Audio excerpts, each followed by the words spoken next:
All right, we are live. Welcome to Saturday Night Gaming with Mark W. and Rob Bob. I am the Mark W. of that title, and I And have I'm the on the Rabab. phone with me Mr. Rob Bob, who is remote today. And today we're going to not play a video game, we're going to play a pencil and paper sort of pseudo RPG or a dungeon crawl, if you will, called Four Against Darkness. And Four Against Darkness is a pretty well acclaimed game, according to my understanding, and it is it's almost like a pencil and paper roguelike game. Anybody who's watched me on the stream knows I like roguelike games, which are kind of randomly generated, you know, pseudo RPG hack and slash style games. Um, this is just like that, but you play it with pencil and paper. So this is my first time playing it, and the rules are a little bit complicated. So hopefully we'll get through it okay. But I do expect there to be some kind of stumbling around within the first, half hour or so. Rob Bob is totally unfamiliar with it, so I basically read the rules, and Rob Bob is gonna be taught by me on the fly, as I am sort of teaching I did myself not on the read the fly as rules. well. Sorry? I did not read the rules. Correct. So, here we go. It's Four Against Darkness. This is the rule book. It's you can buy this from Amazon or I believe Drive Through RPG. You could also just buy the PDF from Drive Through if you want. It's Four Against Darkness.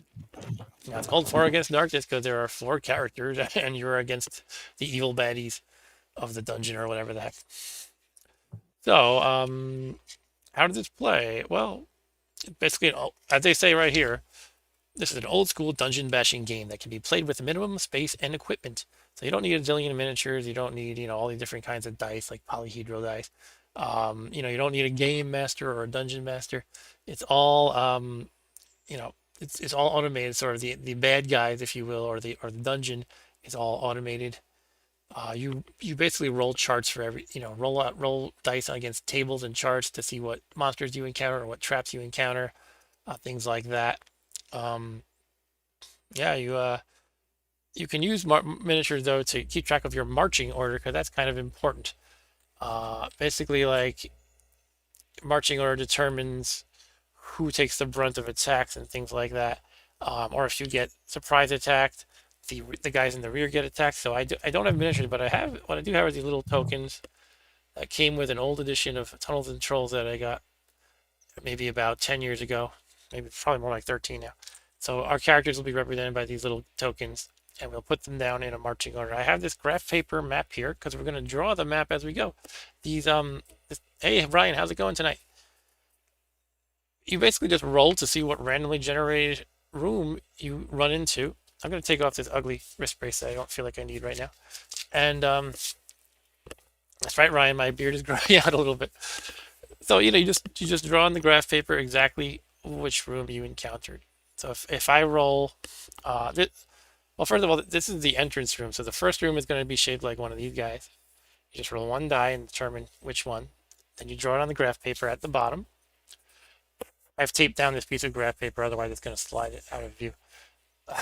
uh, Otherwise, after the first one, you are making what's it's called a tens and ones roll. I don't know if the game calls it that, but I like to call it that.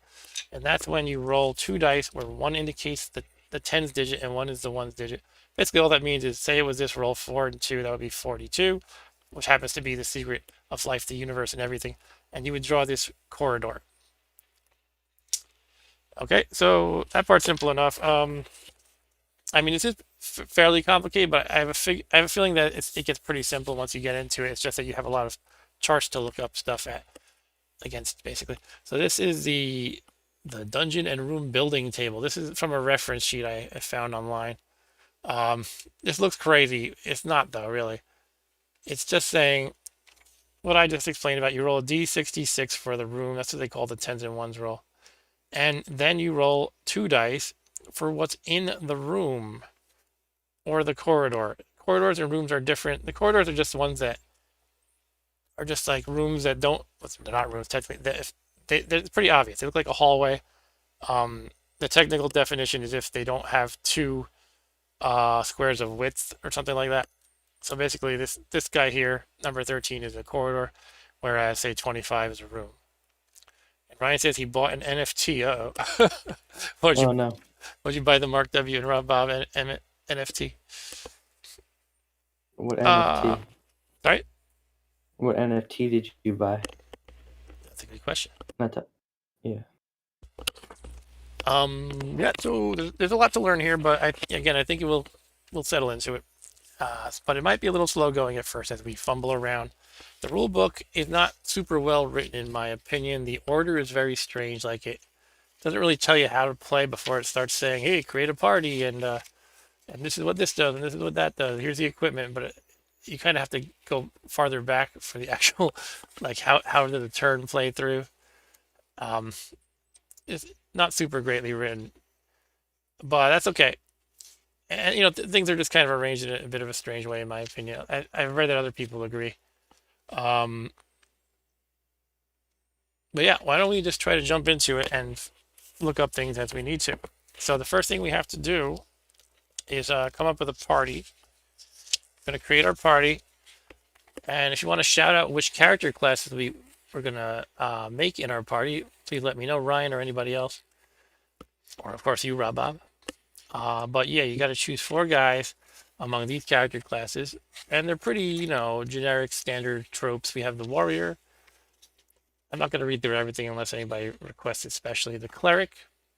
So the warrior fights well and uses a lot of different kinds of weapons and armor. Cleric fights okay, can heal you and do blessings and stuff, right? It's pretty standard stuff. Rogue is a sneaky one. They have high defense essentially. They can disarm traps. Uh, they use light weapons and armor essentially. That's the idea. Wizard casts a lot of magic. He's not good at hand-to-hand fighting essentially, or even ranged weapons, but he's good at casting all kinds of spells. And you have Barbarian. He cannot use any kind of magic, but he's a really dangerous um, fighter, but he cannot use much in the way of armor. Um, they can do some special rage attack, by the way. They once per game, which lets them attack very, you know, awesomely, I guess. just for one shot the whole game. Elf, they can do magic. They can fight decently. I guess they're kind of almost like a half fighter, half wizard-ish. I don't know all the detail off the top of my head, but they also hate orcs, so they attack and cast spells better against orcs. They're not fans of orcs. Dwarves, they're They're also good. racist. Sorry, They're racist. there's a lot of racists in this game. Dwarves are also good fighters and stuff, and they can smell gold and jewels. When you meet a monster, if you have a dwarf in the party, you can roll a die, blah blah blah. And basically, you can tell what the treasure they have is. So that can matter because sometimes you want to let I don't know. You can actually talk to some of the monsters and try to negotiate them with them or something like that. And if you know they have a good treasure, that might affect the decision you make. One problem with it is that they're so attached to gold. They have a downside. They cannot bribe a monster. Sometimes that's a possibility. You can bribe a monster to make them go away. And also, every time you get treasure, you have to give at least some of it, at least 1 coin to every dwarf in the party, not the potty, if possible. There's more about their love of wealth. Halflings, they have luck.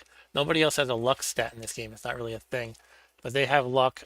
Oh yeah, by the way, also the dwarves, going back to the racist stuff, they have +1 to their defense rolls against trolls, ogres, and giants, and +1 to their attack rolls against goblins. So they hate ogres, giants, trolls, and goblins. Halflings, A lot of monsters. yeah, I don't really know like what percentage of monsters that would, add up to. Like, is that half of the monsters you'll find, or what? Halflings, they have some bonuses against giants, trolls, and ogres, and again, they have the luck. They also start with lots of snacks. I don't think that actually affects anything in the gameplay. And I think they're good at. Oh, okay. The luck lets them, like, you can spend the luck basically to re-roll certain things, like an attack roll, a search roll, etc. Ryan said if you made a Mark W and Rob Bob NFT, I'd buy it. He says be a halfling. And he says Sword of Tachyon from Heavy Metal. I posted a pic on Discord. Oh, that's your NFT? You really bought one? Wow. Okay. Not joking. So when we choose our 4 characters, I'm going to buy equipment. It doesn't get into super detail, which I think is pretty good. Like, a lot of games would have like, you can buy a large dagger and a small dagger and a short sword and a broadsword, and you can buy a hand axe and a battle axe and or a spear and this and that. You get the idea. But this just has hand weapon, and you can decide if it's crushing or slashing, because certain monsters take more or less damage depending on the weapon type. For example, a skeleton is more susceptible to crushing damage because you're crushing bones, but not quite. I think you do less damage essentially if you use a slashing weapon. They also have the light hand weapon. It's just basically hand weapon, light hand weapon. It's like general categories basically. Okay. How to attack monsters. They try to keep the combat pretty simple. The monsters never get a roll per se. It's always your roll. You make a roll to attack. And then when they're attacking you, you make a roll to defend. That way it kind of makes the math kind of simpler, I guess. I know this kind of overhead view is weird with my arm here, by the way. But here's the basic idea of an attack. If you fight a level 3 goblin, this is the example right here. You need to roll a 3 or better to wound him or affect him with a spell.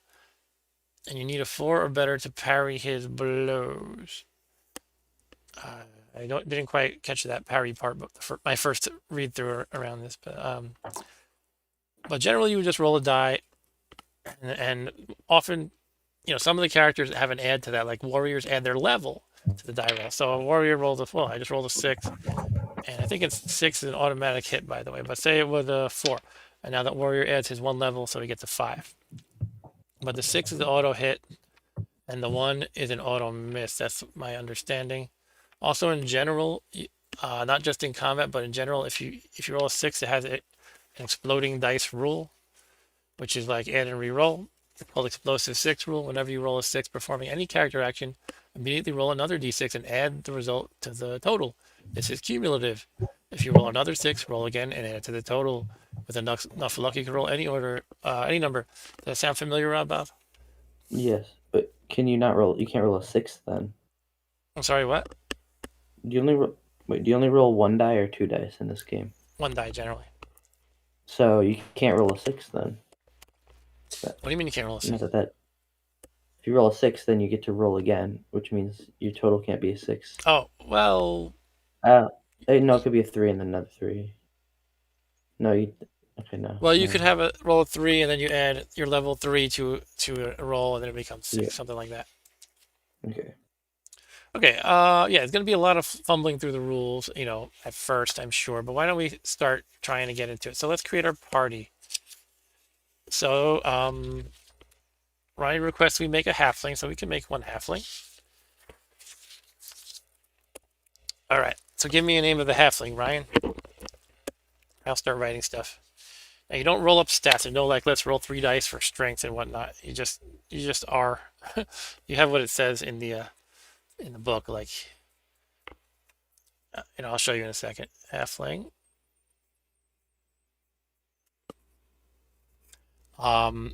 Level is going to be 1.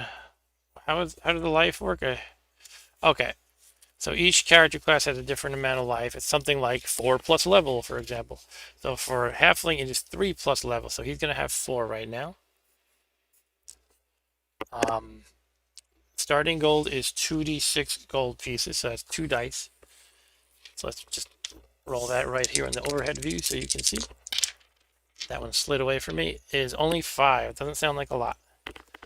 He's got 5 gold. He's allowed light armor, light hand weapons, and slings. He starts with lots of snacks. I find that funny. Where do you write equipment on this sheet? Oh, there.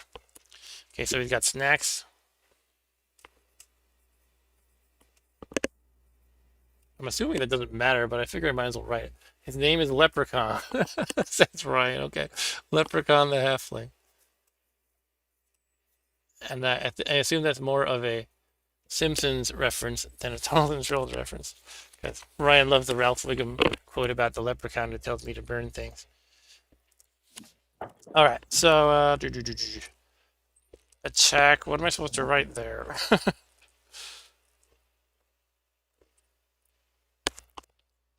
Okay, anyway, let's finish writing equipment, right? Sling and a light hand weapon.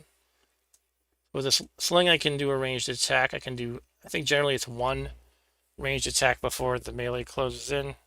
The melee combat happens. Light hand weapons. What's that? Okay, light. I think I'm supposed to choose a light hand weapon as slashing or crushing. So let me just check that. So what should you have, guys? While I confirm that, slashing or crushing? What do you think, Rob? I don't know. Slashing. Okay, I so don't that know would which mean one will be better. we don't know. I have a feeling it's basically, depends what you run into. Maybe you want to balance it out among your characters. Um, I don't know. I can't find it. Here we go. Light hand weapon. A light hand weapon gives the user a -1 on attack rolls. If you're unarmed, it's -2. And Ryan says, aren't halflings known for their slingshot staffs? Maybe. In this game, they just have a sling. We could call it a slingshot staff. So you choose whether your weapon deals crushing or slashing damage. Okay, so does he hit people with a rock? Or does he stab them with a dagger, maybe? Okay, we'll go with the light hand weapons. Light slashing. I don't know how you write this. Light hand weapon slash. This is an awkward angle for me to write at, so I apologize for the horrible handwriting. I have horrible handwriting to begin with. Now, it does not start with any armor. He does have luck value equal to his level +1. So I guess we have to just squeeze that in somewhere, and probably in abilities. We can write luck 2. So he's got 2 luck. And just to be clear, I kind of generalized it before, but I summarized it before, but it says the halfling may spend a luck point. I'm knocking this camera out. It's going to be a lot of bad camera work here tonight. So apologies in advance. Well, you do have 3. Yeah, I have 3 to manage. Okay, I want to fit the entrance in here. Here we go. All right, I'll call it good enough. Crap, that looks crappy. Here, give me 1 second. Sorry.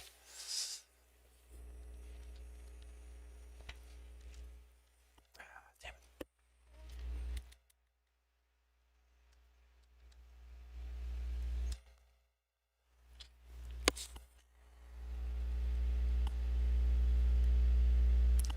All right, we're gonna go with that. All right. What I'm trying to show you is, so you can read along with me a little bit. Halflings have a number of luck equal to their level +1. A halfling may spend a luck point to run away from a combat without receiving an attack. So in other words, they don't get to beat you up as you run away. You get to run away for free. Or to re-roll one of the following rolls: an attack roll, defense roll, search roll, or a roll on the treasure or magical treasures table. You may not re-roll a re-roll, and the result of a re-roll stands, even if worse than the original. All luck points spent are recovered at the end of the adventure. If a halfling gains or loses a level during an adventure, he also gains or loses a luck point. Okay, so that's about it. He's allowed light armor, but doesn't start with it. So, do you want to buy it? Here are the things we can buy. By the way, we have only 5 gold. We are poor even for a lowly halfling who he probably spent all his money on those snacks because he's hungry. By the way, one guy in this game has to have a lantern at all times, or you suffer some serious penalty. I forget what it is. I can look it up if needed.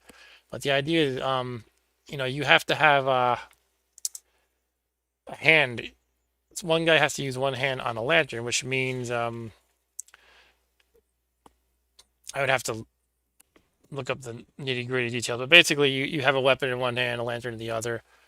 You cannot use 2 hands, a 2-handed weapon with a lantern. I believe you have to have, hey Arturo, how's it going? Always carry rope is what old Bilbo used to say. Okay, so maybe he'll like that. But I think it's mostly common sense. But again, I'll look it up if we really need to. If you if you are a spellcaster, you need a hand free. If you want to use sword and shield, you cannot have the lantern, and so on. So I don't know. We could just buy the lantern right away. We can always. I'm pretty sure you can just trade objects at the start. Like I can always pass my lantern to someone else. Basically, I think. But I only have 5 gold, so my choices are basically bandage, lantern, another light hand weapon. Probably not that because we already got one. A rope, shield, or sling. We already have a sling. Shield, probably don't want a shield. Well, maybe we do. I don't know. Ryan said they used to love the D&D books, and they had a halfling who had a slingshot staff. Okay, I remember seeing that, and I used to play one of the D&D computer games, and I feel like it was those Kender guys that always had them, which are kind of like fake hobbits in a certain world. Anyway, well, Arturo recommends rope. Said you should always carry a rope. You need rope sometimes. I think it depends on the situation. Like there'll be a quest that says you have to bring somebody, like some enemy alive, and so basically you have to beat them up and tie them up with a rope. And there's other uses for rope as well. But definitely somebody's gonna have to have the lantern. What do you think, Rob? How much money do you have? 5 gold. All right, so you can't really buy much. I'm thinking either You get lantern or rope or bandage. well. So this is. Wait, I think you have to get a lantern eventually, right? Somebody So does. I I guess mean, if we assume you can just trade stuff around freely at the start, might as well just buy it now. I don't know. yeah, that's Sound what good? I'd say. Yeah. All right, so we're buying the lantern, and we have 1 gold left.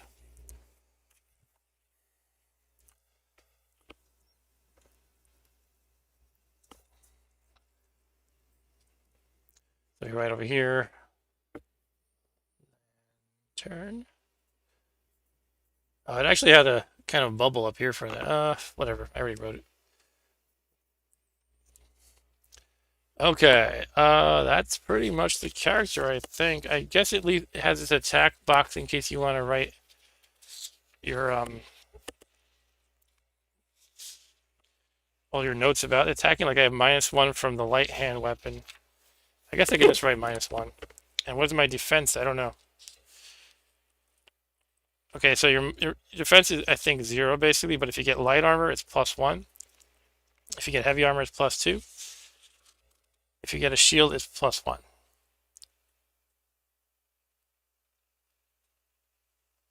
And by the way, the sling is minus. Okay, so we can write -1, maybe /-1 for melee and ranged, because the light hand weapon is -1 and the sling is -1.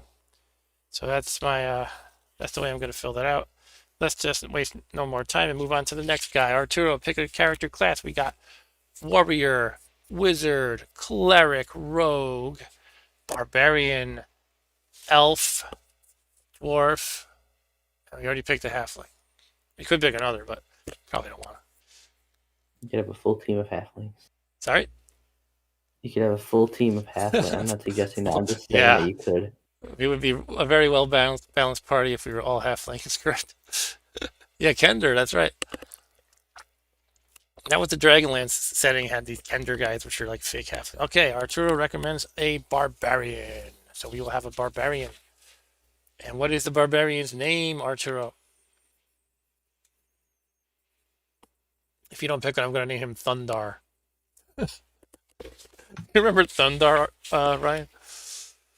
Anyway, level is 1. So let's check out the barbarian character class.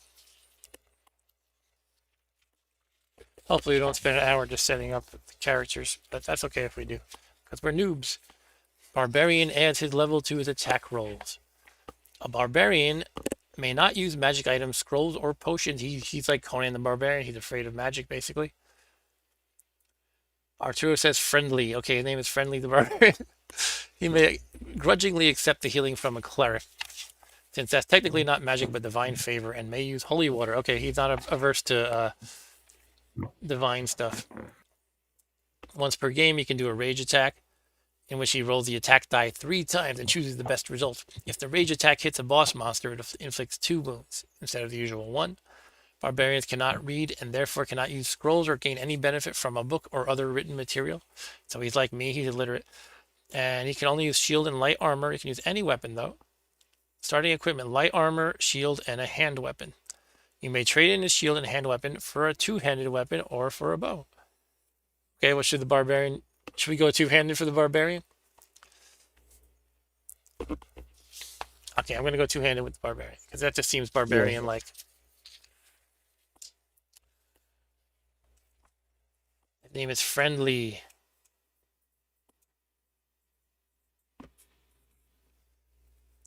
Arturo says a Friendly cleaver. the Barbarian. Sorry? No, I just said Friendly the Barbarian. Friendly the barbarian.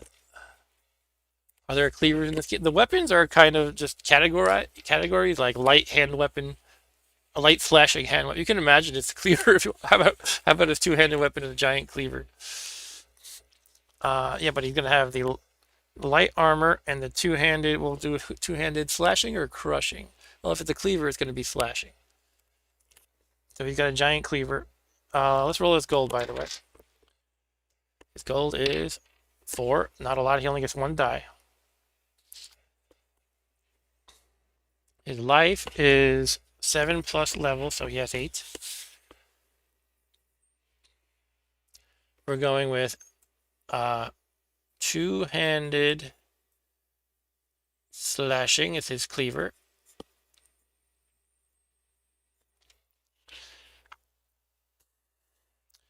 He has light armor,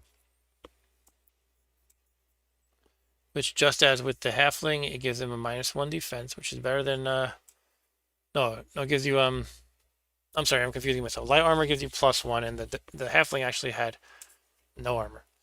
But the two-handed slashing, let me check that out real quick.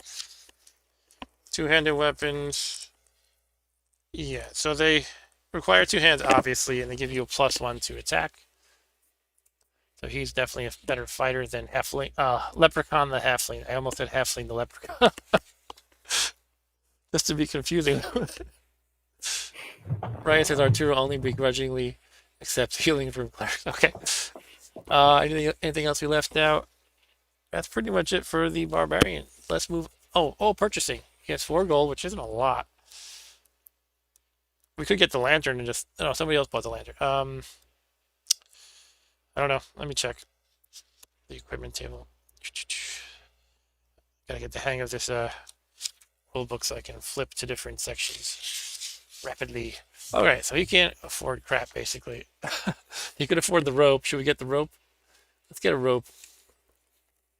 Alright, I'm gonna rope. Yeah, Arturo says rope. Okay. So we can tie up bad guys. We can tie up Ryan if he gets out of control. So let's write the rope. Okay. That is the barbarian. 3rd character you picked, Rob Bob. Alright. So pick the race. Is what you're asking me to pick? Or just Yeah, it's called class. So class. So assuming we don't want to pick another halfling or barbarian, the choices are cleric, rogue, wizard, elf, or dwarf. How about wizard?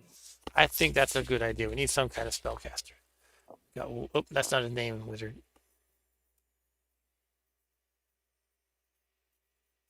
Okay, wizard, level 1. Let's review the character in the book. Now, a wizard adds his level only when attacking with spells. By the way, quick revisit to the barbarian. I think he adds his level in attacks, right? He adds his level in all attack rolls, so that's pretty big, and we don't want to miss that. He's very good at attacking, obviously. So, yeah, imagine if he becomes level 5 or something. Level 5 is the max, by the way. I think. Friendly will listen to Bilbo. Bilbo is wise. Okay.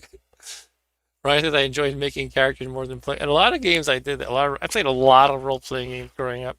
Well, if we count making characters as playing. There were so many games where my older brother, he would collect tons of RPGs. He probably had, let's say, dozens of them. And I probably made characters for most of them, but only played like, let's say, 6 or 7 of them. Anyway, Wizard, his name is going to be Zorldo. All right. God, my handwriting's so bad when I try to write vertically like this. Yeah, but back to what a wizard does. Okay, so a wizard does not add his level in attacking, but he adds his level when attacking with spells, including spells cast from scrolls or on rolls to solve puzzles or riddles. So you will find puzzles and riddles, and the wizard is good at that. He's not allowed any armor. For weapons, he's allowed a light weapon and a sling. He begins the game with 2 spells plus 1 spell per level, so a first level wizard has 3 spells. Okay. You have to choose which spells you are prepared. You have prepared at the start of the adventure. Okay, so I choose 3 spells, but I can choose duplicates if I want. There's 6 spells in the game, but I'll choose maybe one of, I'll choose 3 different ones and I'll have one each of them. Or I could choose 2 of one of the other, or whatever. You can find additional spells in the game, basically. Spells acquired when leveling up may be used immediately. He starts with a light hand weapon, spellbook, and writing implements. Light hand weapon. Why don't we give him a crushing one just to be different? Probably good to balance those. Yeah, although on the other hand, he's probably not going to be melee combating as much as the other guys. I don't know. It's fine. We're kind of winging it. And he's got a spell book. I don't know if you tangibly need the spell book as part of the rules or if it's just kind of for flavor. Writing implements. Ditto for the writing implements.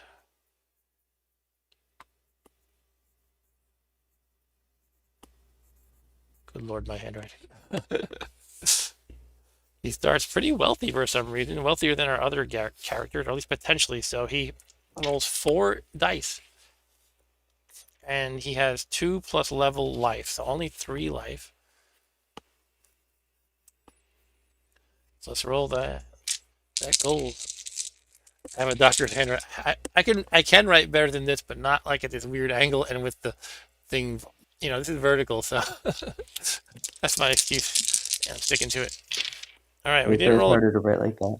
Yeah, we didn't roll a great roll, but it's not terrible. And that is an 11. It's a lot more than the other 2 characters had. Okay, so his attack is going to be, for having a light hand weapon, it would be -1. Defense is nothing, I guess. I guess we can buy armor, right? No, he's not allowed any armor. Okay, so let's spend the 46 gold. Okay, so we have these kind of utility things in the form of a lantern and a rope. I don't think we need to buy those again. Actually, okay, why are we talking about Trump? Let's not talk about Trump and anti-vaxxers, please.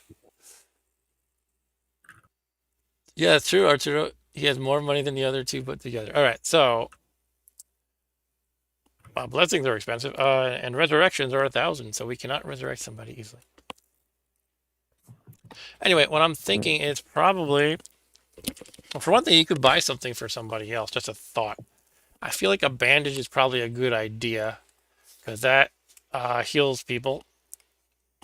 Each character can have 1 bandage applied to him for the entire adventure, healing 1 lost life. I would think that if we do not choose a cleric for our 4th character, we want to get probably at least a couple bandages. Because clerics have a healing ability. What do you think, guys? Should we choose a cleric for our 4th guy or just get a bunch of bandages? Meanwhile, I'll think of some other options. Because the cleric could heal, right? Yes. So should we go for cleric for number 4?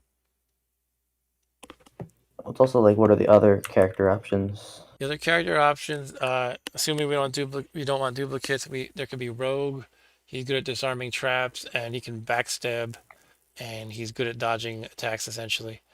There's elf, who's kind of like half-ish warrior and half-ish wizard. I think. There's Dwarf, who's kind of a good fighter, and he's greedy. He's good at smelling gold and all that. Anyway, maybe we should go for a cleric for last guy. I think that's a good Yeah, idea, and you probably. can buy something else, I guess. Right, so we got 11 gold. We could You can buy get light armor. light armor and hand it to the halfling or something. uh, yeah, shall we do that? Light armor for the halfling? Okay. Ryan says, I'm trying to get your channel popular. Remember, there's no such thing as bad publicity. That's true. We could be talking about politics and everybody's tearing each other's throat out over the subject. All right, so we're buying light armor for the halfling. He's a very selfless wizard. I'm just going to put it directly on the halfling. He has light armor now, which gives him 1 defense. And lastly, we actually don't have.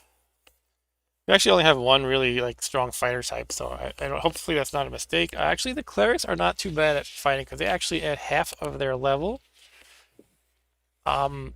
which is better than most guys, except the really strong fighter types.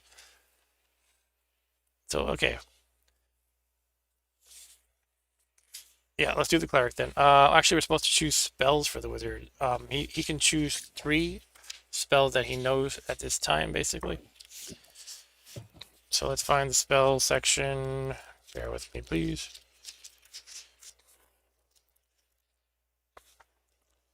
All right, here we go. There's not too many. It's only 6. As much as I'm fumbling through the rules and all that, this is still a relatively simple game. They don't try to overburden you with a million options, and I kind of like that a lot. You can get Blessing. Blessing removes a curse from a character. A curse is a game effect gained by stepping into a cursed room. Also, other conditions are removed by Blessing, such as being turned to stone by a Medusa. Fireball. That's basically what you expect. It slays a number of creatures equal to the wizard's die roll minus the level of the minions. Example, a level 1 wizard casts a fireball at a group of goblins who are level 3 minions. The wizard rolled a 5 plus 1 equals 6 in total. 1 is for his level. So 6 minus 3 equals 3 goblins are killed. Lightning bolt. You roll the die, the wizard adds his level. It'll kill 1 of the minions if it hits. If against a boss, it inflicts 2 life points. By the way, basically you have the minions and the bosses. Those are the 2 general categories. And under minions, you have minions and vermin. I'm not sure whether you use the same name. But you have minions at the umbrella, and then you have minions and vermin, and then you also have bosses who are what it sounds like they're bosses. Sleep spell is actually kind of like an insta kill, but it doesn't affect undead, dragons, and certain other monsters. You add your level to the roll. Sleep will defeat 1 boss or D6 plus level minions if it hits. Monsters put to sleep count as slain.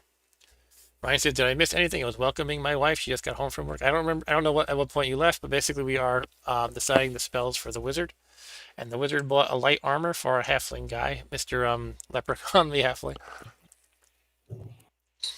Um, there's an escape spell that you can use to actually sort of teleport away to the first room of the whole dungeon. Protect gives +1 to a single character defense roll for the duration of the whole battle. All right, so those are the choices. I think we should get at least 1 or 2 attack type spells, and then something else. What do you think, Rob? Yeah, we're gonna look at the list of spells first, I Sure. guess. Okay, so here we go again. I'm thinking, let's start with the attack spells: Fireball, Lightning Bolt, or Sleep. I'm trying to understand. Lightning Bolt sounds worse than Sleep, doesn't it? Sleep even defeats a boss. You just put the boss to sleep and he's dead? I guess. I must be missing something. Maybe there's like a Well, chance for it to work. I think the downside to Sleep is it does not affect undead, dragons, or certain other types of monsters. So that could be I guess, the strong drawback of it. But it's probably good to take 1 sleep slot. I think it seems pretty powerful. Arturo says, so there are bosses and barbarians have no money. It feels like barbarians are just Mexican contractors with a cool name. Exactly, it's like work, Arturo. All right, so I'm going to take sleep for one of them. All right. I don't know what these circles are. Maybe that's supposed to be if you want to memorize multiples. You can circle them in or color them in. I'm going to just skip that. Um, okay. I don't know how common, some of these things like curses are, so who knows if blessing is a good idea. But I think cleric gets free blessings as well. Let me just check that real quick. If we're getting a cleric,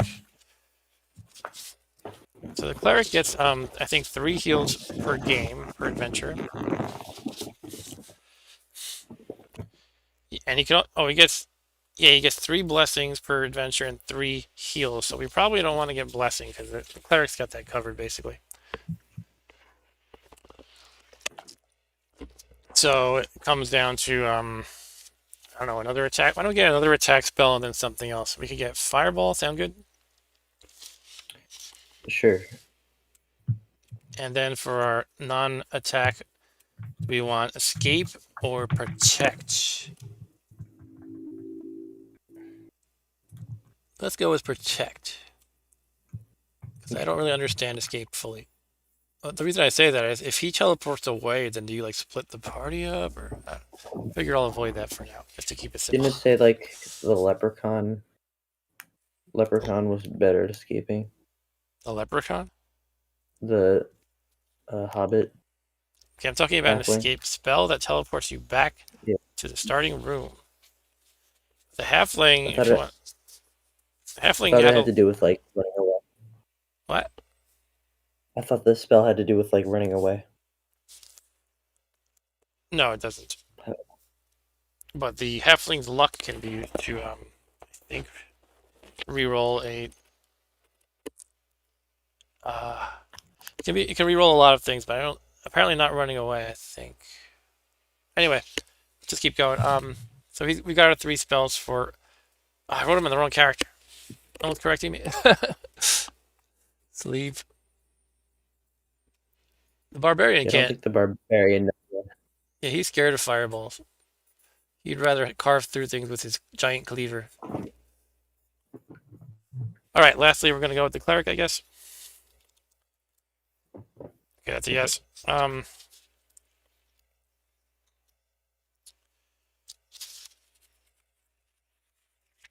Cleric. Let's read over cleric. He adds half of his level, rounded down to his attack rolls. So at level 1, he gets no bonus. But he adds his full level when he attacks undead creatures. For example, a 4th level cleric attacks at +2 or +4 versus undead. He's allowed light armor and heavy armor and shield. He's allowed hand weapon, two-handed weapon, sling. Cleric may cast blessing up to 3 times per adventure. Cleric may use the healing power 3 times per game. This power allows the cleric to heal a number of hit points equal to d6 plus his level. He can use healing at any moment, even during a fight, but he may not attack on the same turn in which he heals someone. A cleric may heal himself or a friend. When clerics cast spells from scrolls, they add their level only if the spell being cast is blessing. In all their cases, the spell from the scroll is casted if the clerics were level 1. Starts with light armor, shield, hand weapon. May trade in his we don't. You can also, like the barbarian, you can trade in the shield and hand weapon for two-handed. Let's not do that. They prefer crushing weapons because the chances of meeting skeletons and skeletal rats in dungeons are pretty high. So it's not actually a mechanical thing. They just say they prefer crushing weapons. But let's go with the flow and say he has like a mace or something. Sure. And Arturo says, "Why did you rob Friendly of his superpowers? I'm sorry. I gave him illegal magical training." All right, we're gonna play a cleric named Ralph Wiggum. I'm amusing myself far too much. Level 1. His life is 4 plus level, so it's 5. He starts with D6 gold pieces, so he's pretty poor. Seems like only the wizard that I've seen so far has a good amount of wealth. I rolled a 1, great. With the exception of the wizard, we were like all extremely poor. But he does start with light armor, giving him +1 to defense. And we're going to take the shield and hand weapon. Actually, that's +2 defense because of the shield. But it's circumstantial. Like if you get a sneak attack, they get you from behind, and then the shield doesn't apply. Or if you're running away, you can't use the shield. So I'm going to write +1/+2 because depending on the situation, it could be one or the other. Hand weapon crushinator. So we have 2 crushers and 2 stabbers. So the attack is -1 because of the crappy light hand weapon. I just realized it doesn't say. Oh, it doesn't say light hand weapon. It says hand weapon. Let me check that. Bear with me a sec.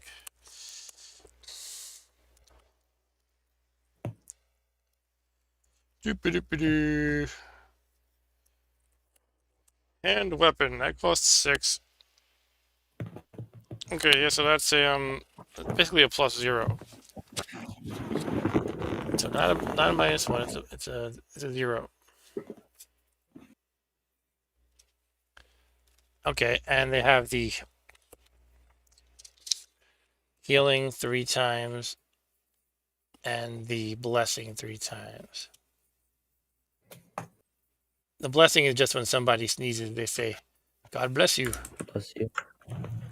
So I'll write 3 in parentheses, and then as we use them, we can fill in these circles or cross out these circles, something like that. I don't know if that's the way it was intended, but that's what I'm doing. All right, we have our characters. Did we forget anything? Oh, can you buy anything with the 1 gold? Actually, three characters together have 3 gold. So can we buy anything with that 3 gold?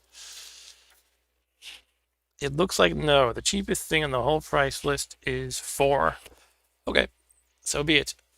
So now one thing we have to do is, before we delve into the dungeon, is we're gonna choose our starting order. I mean our marching order. By the way, I'm using this kind of nun-looking woman as the cleric. These are actually counters from my older Tunnel and Trolls set. This game doesn't come with counters, but it's cool to kind of come up with your marching order. The marching order has to be a 2x2 arrangement where the first 2 guys are in the front and then 2 guys are in the back. That's all there is to it, really. So let's see. Let's pick some guys. We don't have a dwarf, right? We have a cleric. This could be our wizard. He looks kind of like Doctor Strange, so I think that's pretty fun. And let's zoom in a little bit as long as we're looking at this. So yeah, I'm going to put him kind of towards the top where we're not drawing.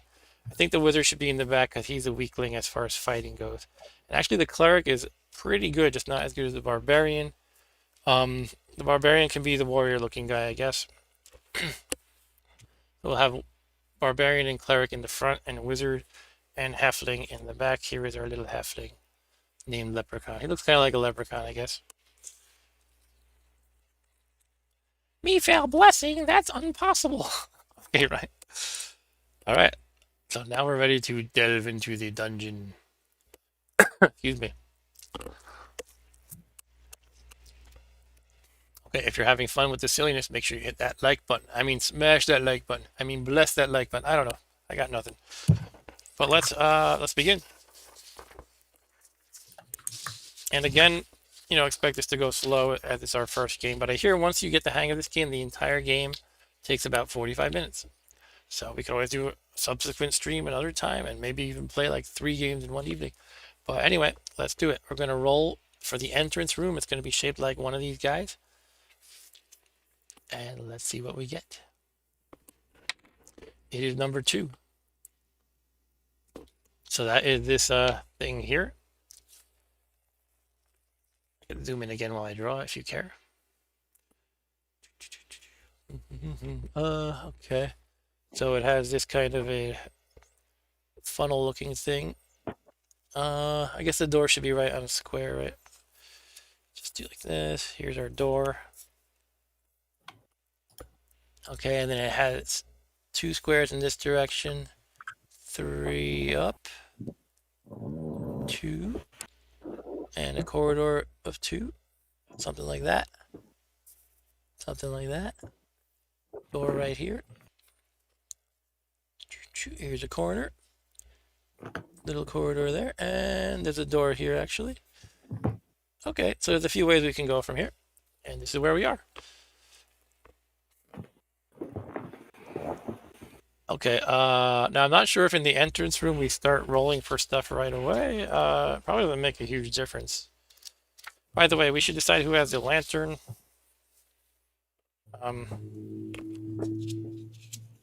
Right now, let's see how the hand situation is. I haven't really thought too much about that. So, Halfling, a leprechaun the Halfling, has the weapon in one hand, and I guess he could have the lantern in the other.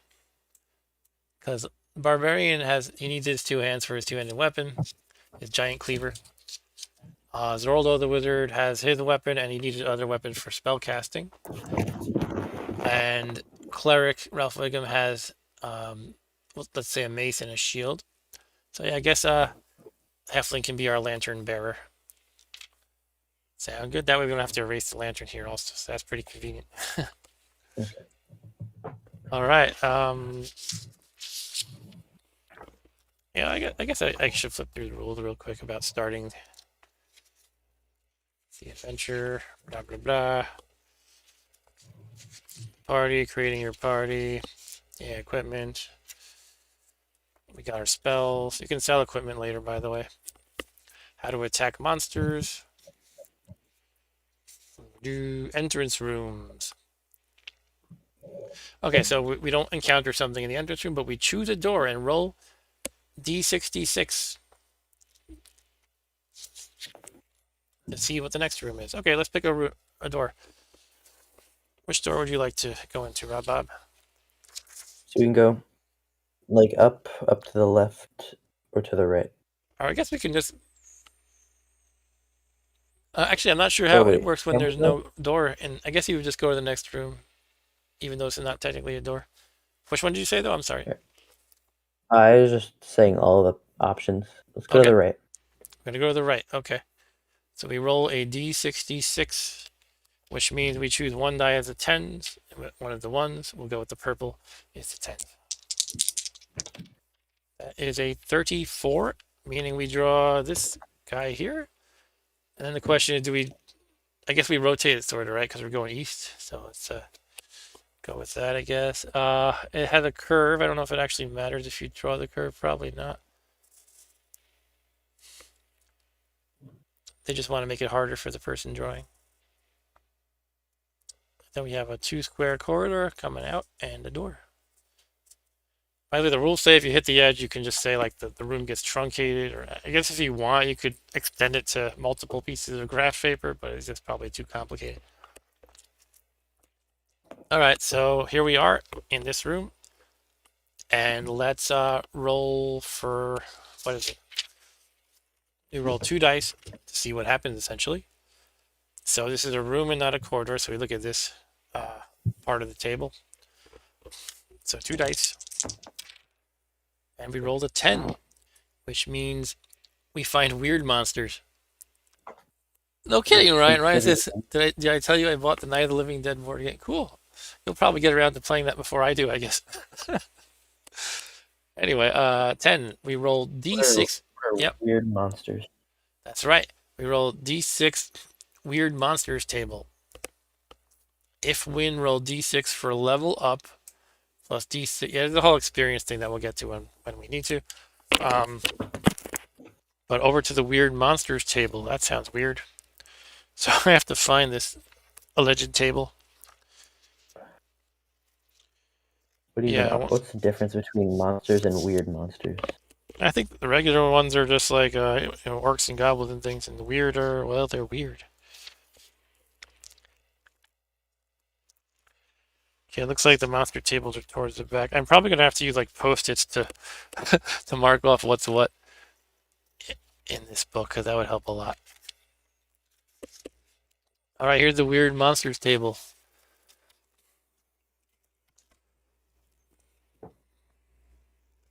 Right here. Oh boy.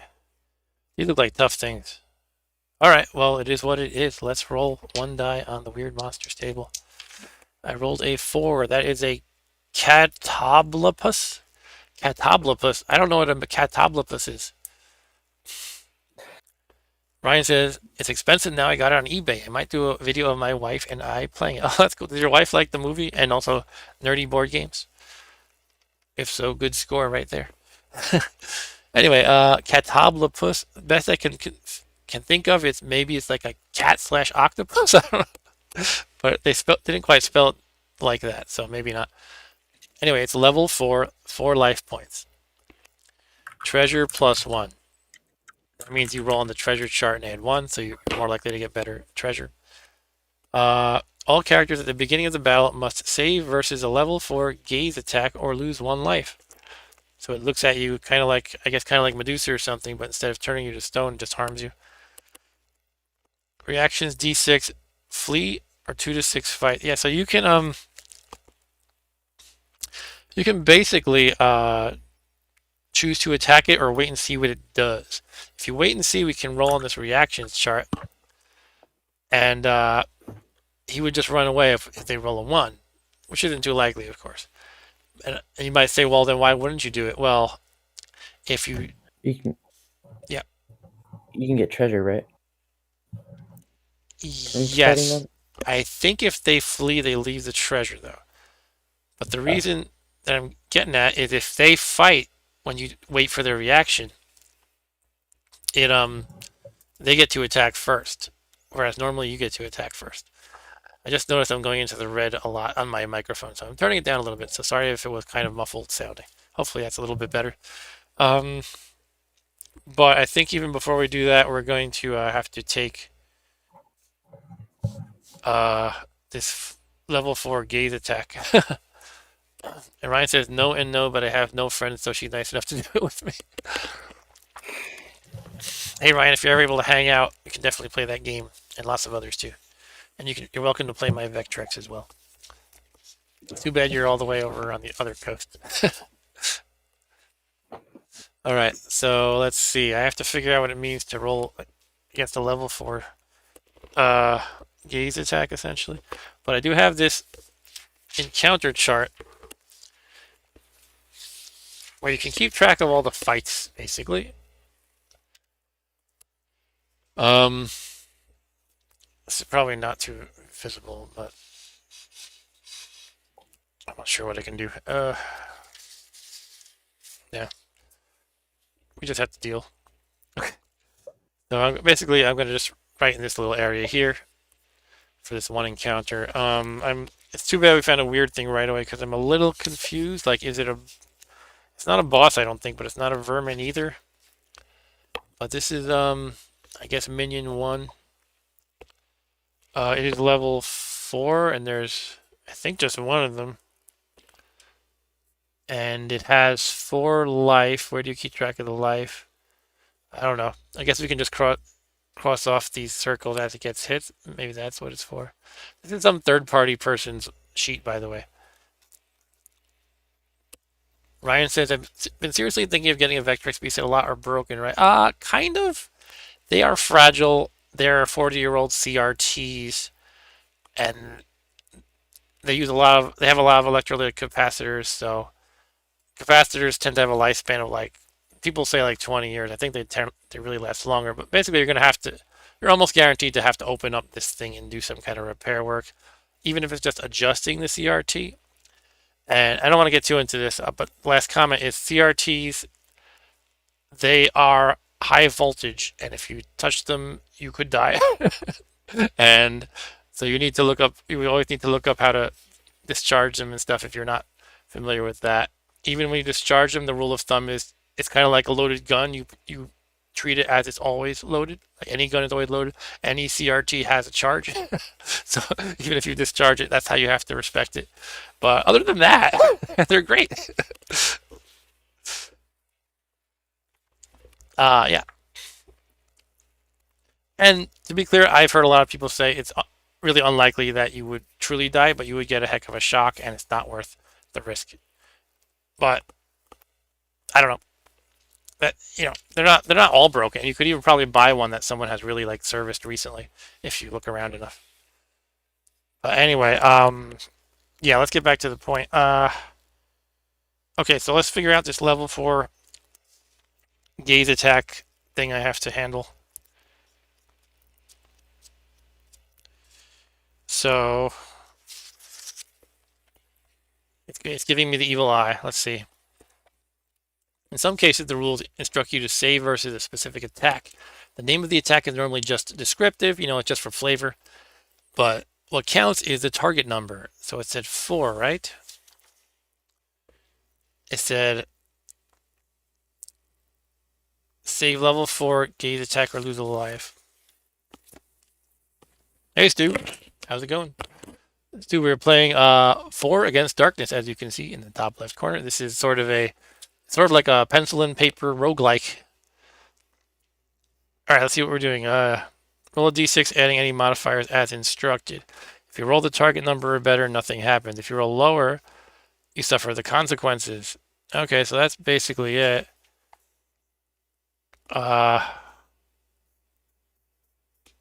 think with the gaze attack, nobody has any special bonuses or penalty. Yeah, it's a gaze attack, GAYS too. Ryan says, "Hey Stu, Mark's doing a video of how his arm got magnetic and how he got the booster. Now that he got the booster, sure." Yeah, that's why my arm is in view. Okay, so I guess the idea is we all have to roll a 4, 5, or 6 essentially, or take a damage. I think that's what it boils down to. So actually, let's get this out of the way. We're gonna roll for each character in the marching order. This is our cleric, Ralph Wiggum. Can Ralph Wiggum handle the gaze of the Catobulopus? He cannot.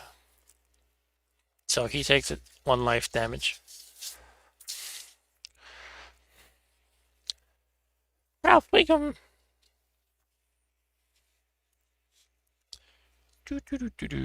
All right, Ralph Wiggum is down 1 life, so down to 4.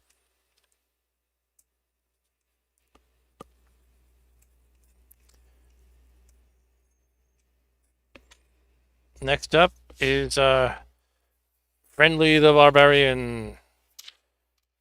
That is a 5. It went off camera, but it is a 5. So he's okay. Next up is Mr. Doctor Strange here, also known as Zorldo the Wizard. Zorldo fails, and I'll just roll again, but for fumbling with dice. For the next character, who is Mr. Halfling, Leprechaun Halfling. Lost that die. It went off into the abyss. Alright, Leprechaun fails, so he could actually spend a luck to re-roll. Sure, let's do it. So Halfling spends a luck to re-roll and fails again. So we're down a luck here and a life for both the Leprechaun. God, you gave me the worst name, right? I keep calling him a Leprechaun. That's his name. 3 and Wizards down to 2. They all got gazed at by this whatever the hell it is, Catopoulos. And that sucked. And Ryan said, "Is there a leprechaun telling your cleric to burn things instead of heal?" Sure. So let's see. Back to the encounter. Okay, we have to do our first combat. We're actually fighting now. We're gonna charge this thing and not wait and see if it'll flee. So gotta figure out how the heck this works. So it is level 4 and has 4 life points. Okay, let's flip over to the combat rules. By the way, we're attacking immediately. That's what we said. Since we're not in a corridor, by the way, everybody's involved in the battle essentially. If we were in a corridor, only the first 2 guys could be, because it's supposed to be like a tight corridor. But in a room, all bets are off. But I think we have one round to use a ranged weapon, which I believe would only be the Hobbit has a sling, I think. Is that correct?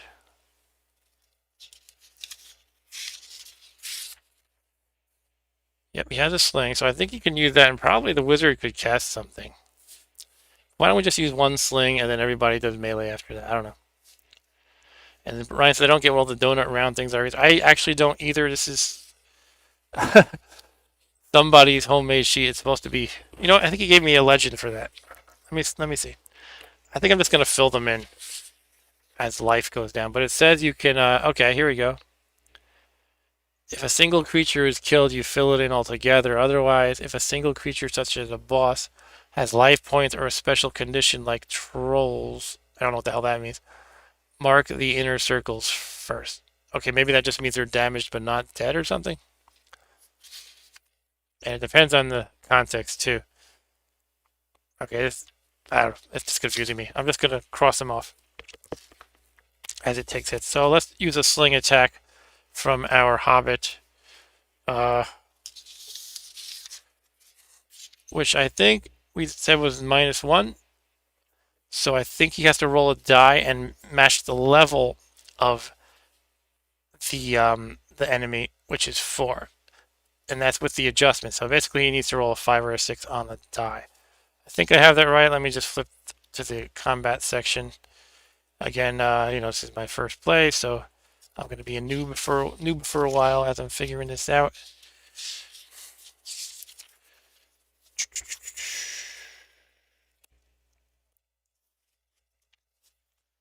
And the order of everything makes no sense in this book. It's like they randomly threw stuff together. Why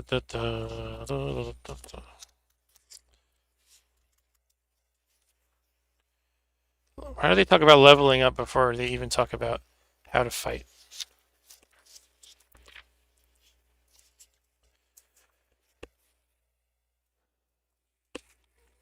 You called him a leprechaun and oh yeah, he's a halfling, sorry. Alright, so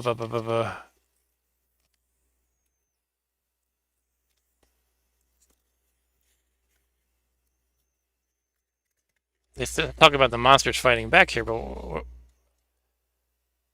where do we talk about the players attacking? There's like no clear heading for that, like marching orders and etc. etc.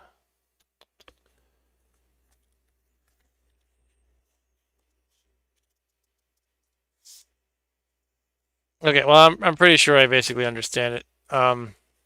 Just everything's laid out so stupidly that I'm confused. But let's go with what I said. I have to meet its level essentially. Oh, this is actually it right here. Here's the example. A warrior rolls a total attack of 7 when attacking a group of goblins level 3. Therefore, the attack kills 2 goblins. 1 goblin with the first 3 points, another goblin with the other 3 points, and the extra point is wasted. Yeah, here's the thing. This minions, they don't really have life. If you hit their level, if you match their level, you kill it. But we're fighting something that has life, so let me just... I don't know, does that count as a boss? Because according to this, it sounds like you have minions and bosses, and the bosses have life. So that wasn't like a boss table, was it? It was a weird monsters table. Yeah, the boss table is separate. I don't know. Where does it talk about weird monsters? Weird monsters. Eh.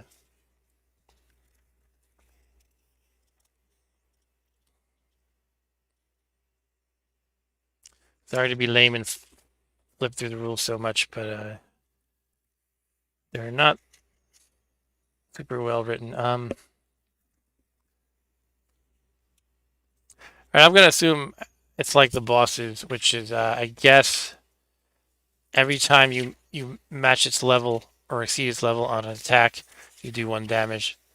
And I think also how it works is like say it was level 3, and if I roll a 6, then it would be 2 damage, something like that. So I think that's how it works. I'm gonna go with it because their rulebook is kind of crap. But and when all else fails, do whatever you want. That's pretty much it. But I think I'm in line with what I'm supposed to do.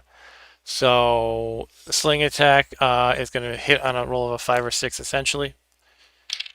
And we rolled a 6, so we hit it for 1. We're going to cross off 1 life. And by the way, once it gets down to half, and again, I'm treating it like a boss because that's what I think makes sense. Once it gets down to half life, I think it will have to make a morale roll to see if it wants to run away. But yeah, so now that he's attacked, we can close in regular combat. So I think everybody on my side gets a melee roll, and then he will attack back. So let's. I think we can go in any order we want.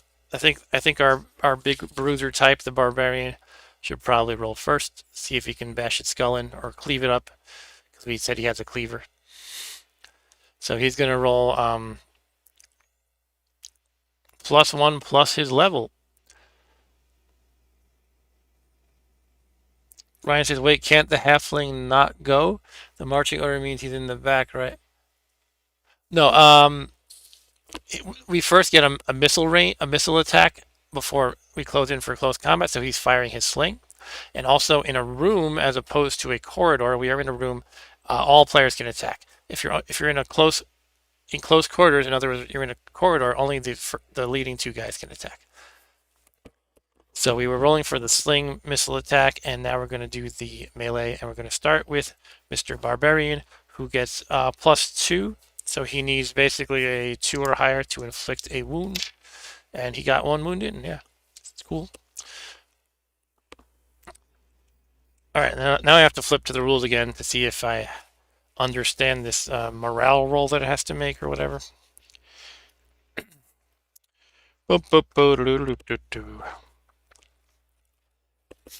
I'll let you join in the torture of me flipping through the rules. So let's see. When did the combat end? I don't know. Maybe that's the general area. Sometimes a monster will run away from a combat due to a failed morale roll or some other game effect. When this happens... Yeah, but am I rolling that now?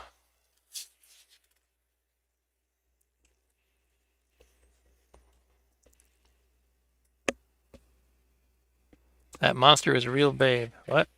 This one? uh, it wasn't so bad when I was reading it from cover to cover, but when I'm trying to reference things, like the headers, like don't really give me what I want to find too easily. I know I keep bitching about this, but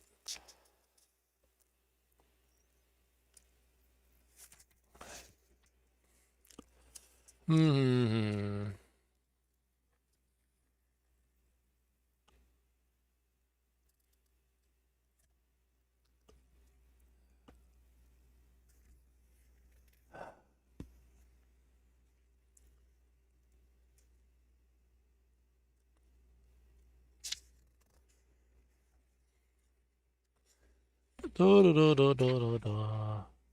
Looting. Oh, no, no, no. We're out of combat stuff now. No, I hate you.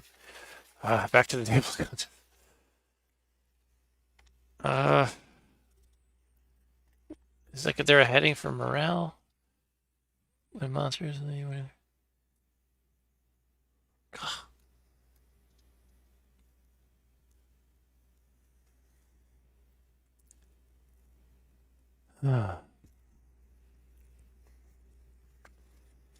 Sorry to be so lame and slow, guys.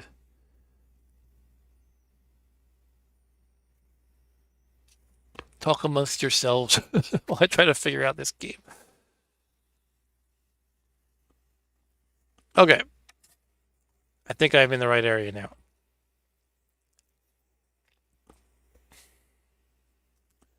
And again, I'm assuming the rules for boss apply because it's supposed to just be minions and bosses, and the minions don't really have life points, but the bosses do, so I'm treating the weird monster like a boss.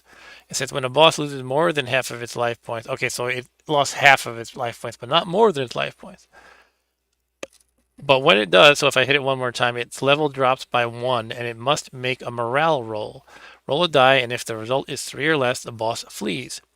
4 or better, the boss continues to fight to the bitter end. Okay, so it is not... It's not more than halfway dead. It is halfway dead. So let's keep rolling. Yeah, we're in melee combat now. The cleric, Ralph Wiggum, is going to roll. He's saying... He's talking about burning things. So, I'm sliding it up in the map window here. He has an attack of 0, meaning he needs to roll 4, 5, or 6 to hit, essentially. And he hits. The Cleric gives him a good bash in the skull. It's down to 1 life, and it's going to have to make a morale roll. So I'm rolling for morale for this weirdly named monster. I don't know what it's supposed to be. 1, 2, or 3, and it flees. Okay, it runs away. It bravely runs away. Yeah, you could actually bribe some monsters. You can talk to them and stuff. But not this one. Okay, monsters that flee. That's all right over here. Monsters that flee disappear from the game. You may not chase them. You still gain their treasure. Hey, I'll take it. And I think you get the XP and stuff too. At least you still get the treasure. Yeah, I forgot you were there, Rob Bob. I haven't talked in a while. That's okay though. I was eating chips, so I muted myself. Oh, that's probably a good idea. That would have been annoying. Okay. Yeah. So let's roll for treasure, I think. Let me check this weird monster chart to see if there's anything else worth mentioning.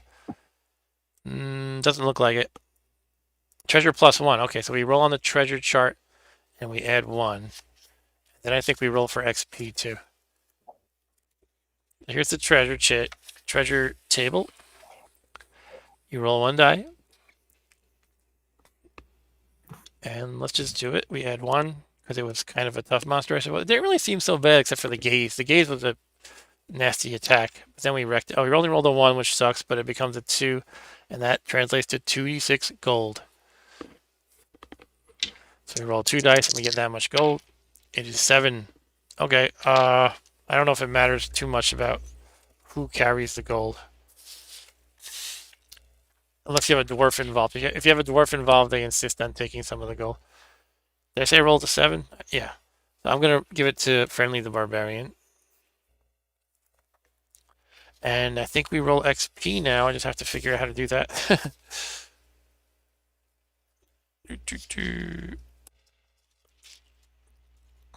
Back to the crappy table of contents.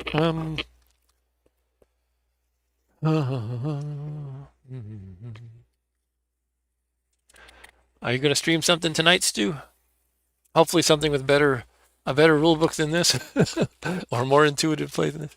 I actually think this will be pretty easy once I get the hang of it, but the first time through, it's quite a pain to figure out.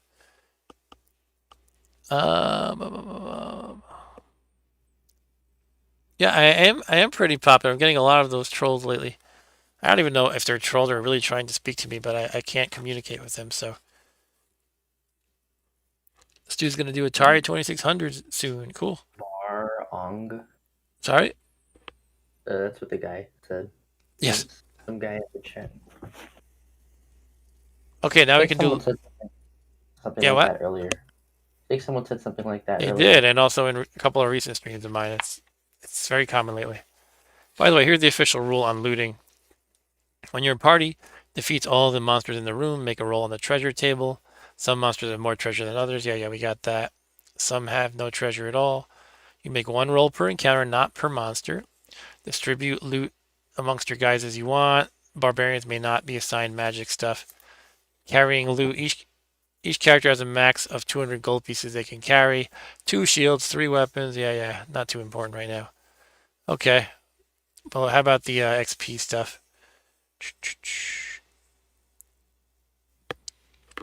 Sorry, 2600. Did you ever finish that new game by David Crane, Stu? That was pretty fun to watch you play.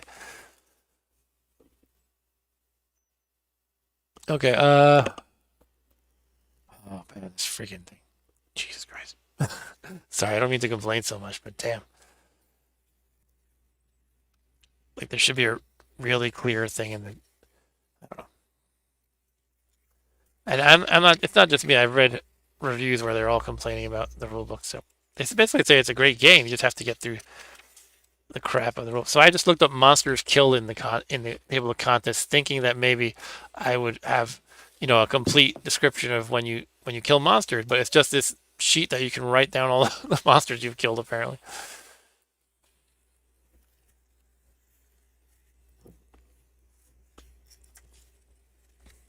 Blah, blah, blah, blah, blah.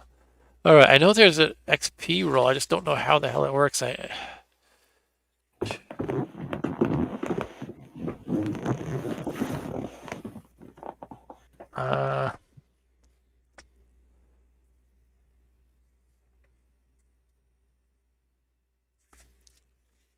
gotta be in this area.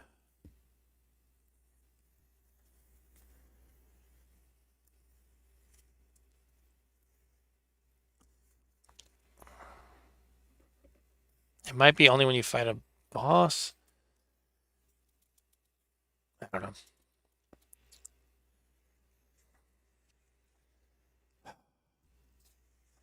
Okay, I'm gonna grab this book so I can flip through it faster. And Stu said, I think Rob Bob just took a dump. Yeah, there was some weird sounds coming from your end, Rob Bob. Really? I was just It sounded like you were move my rust. chair. Okay, yeah, you were like rustling something around.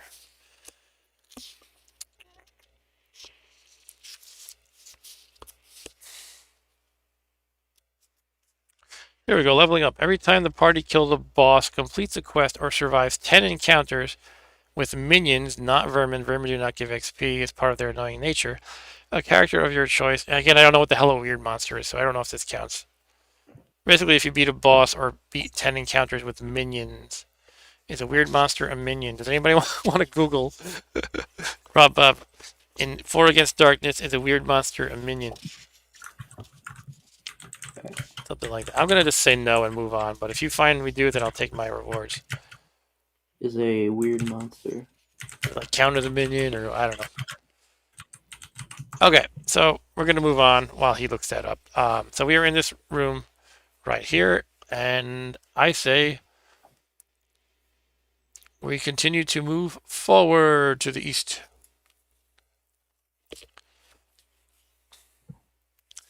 So we're going to roll on this chart right here.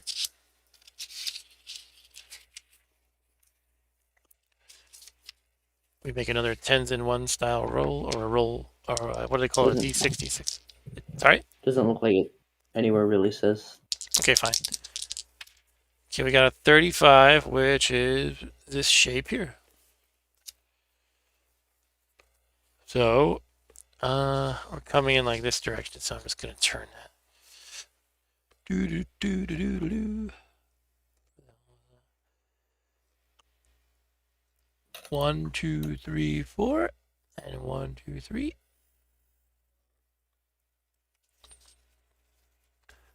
It's got a little jagged thingy like this. All right, that's the room.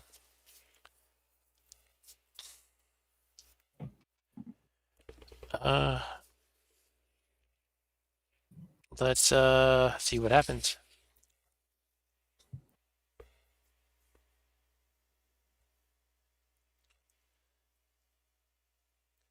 Starting to look like Fantastic Voyage. What does that mean? We're going into a human body? Or like in the intestines or something? Okay, let's roll on this chart. This is a room, not a corridor. We roll a 6, which says roll d6 on the vermin table. Ah, the pesky vermin. So this is going to be like a horde of rats or something.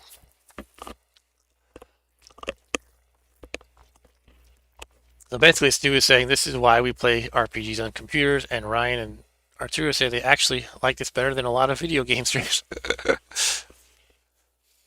Yeah, I like pen and paper stuff a lot personally. It's just got a total feel, different feel to it, and you could argue that this would be better served by a computer, sure. But I like rolling dice and drawing and stuff. It's just usually the first couple of times you play a game like this, you're like, I don't know what to do, and you're flipping through a rulebook. And this rulebook is bad for a rulebook, so it kind of sucks at first. But I'm still having fun. It's just the figuring it out part that sucks a little bit. Okay, so yeah, let's look at the vermin chart.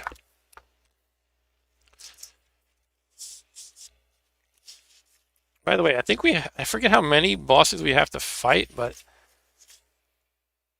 I think basically it's 6 bosses on the chart. I think once you fight all of them, you beat the game, essentially beat the adventure. So there's 6 of them here. I might be a little wrong on that, but I'll have to look it up as it comes. Vermin. But real RPGs, when you have like a game master or dungeon master making stuff up on the fly, you can rarely replicate that with a computer quite as well. Although something like this, you probably definitely could automate. But in a sense, this is like playing a roguelike, but without the computer. So here's the vermin table. Let's roll a die. I got a 4, which is D6 giant centipedes. Okay, how many giant centipedes? 4 giant centipedes. And they are level 3. They have no treasure. Oh, so I can't level up and I can't get treasure. That is sucky. But look at this. You could actually get a reaction out of them. That is flee. And depends if they're outnumbered or not, because they're chickens, right? Oh, they're centipedes, but if there were more of me than them, they would be more likely to flee by quite a bit. However, we are tied in numbers, therefore they would only flee on a roll of a 1. So probably I want to just charge them into battle and rush them into battle. So D6 centipedes, level 3, no treasure. Any character wounded by a giant centipede must save versus level 2 poison or lose 1 additional life. Okay. Alright, let's do it. 4 centipedes.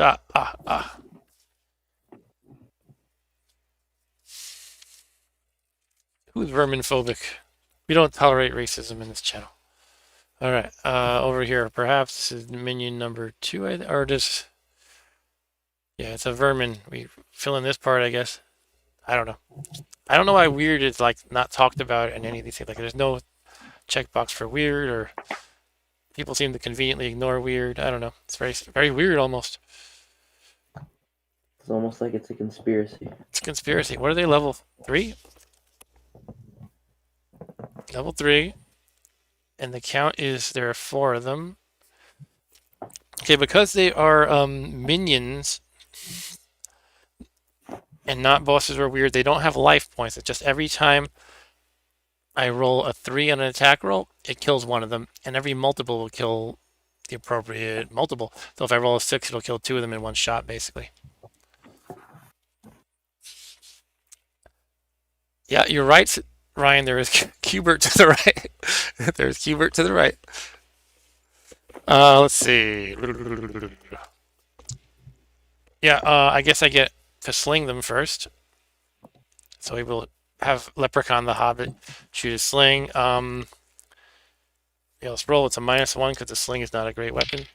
And that becomes a 1. It does not kill any centipedes. So now we close in for battle. And let's roll. I will roll the Barbarian first again, because that's what I like to do. Because he's the badass. And again, he rolls. He comes in with his two-handed cleaver, cleaving up centipedes violently. And he gets 1 die +1 plus his level, which is 1. So it's a +2. Theoretically, he could not kill 3, unfortunately. I was thinking if he rolled a 6, that would become an 8. And he needs like a 9 to kill 3 at once. But he could kill 2. My die keeps getting away from me, but that becomes a 7, and he does kill 2 centipedes. So we're going to cross off 2 here. And sorry to belabor, but I'm going to look up the morale check again, because I think it has to be less than half, right? For the morale check. Do you remember, Bob? Or was that just for the bosses? I think it was like... I think it was just for the bosses. Alright, let me and check. Weird monsters, I think. Because we could just count it those as Here we bosses. go. When a group of minions loses more than half its initial number, so it's not more than half, the remaining minions must make a morale roll. Okay, so they're down to half. And I guess we'll just have Miss Cleric here. Well, she looks like a miss here, but her name is Ralph Wiggum, so I don't think she's a female. As Stu said, if people didn't ignore weird, I wouldn't be able to have a YouTube channel. Very true, Stu.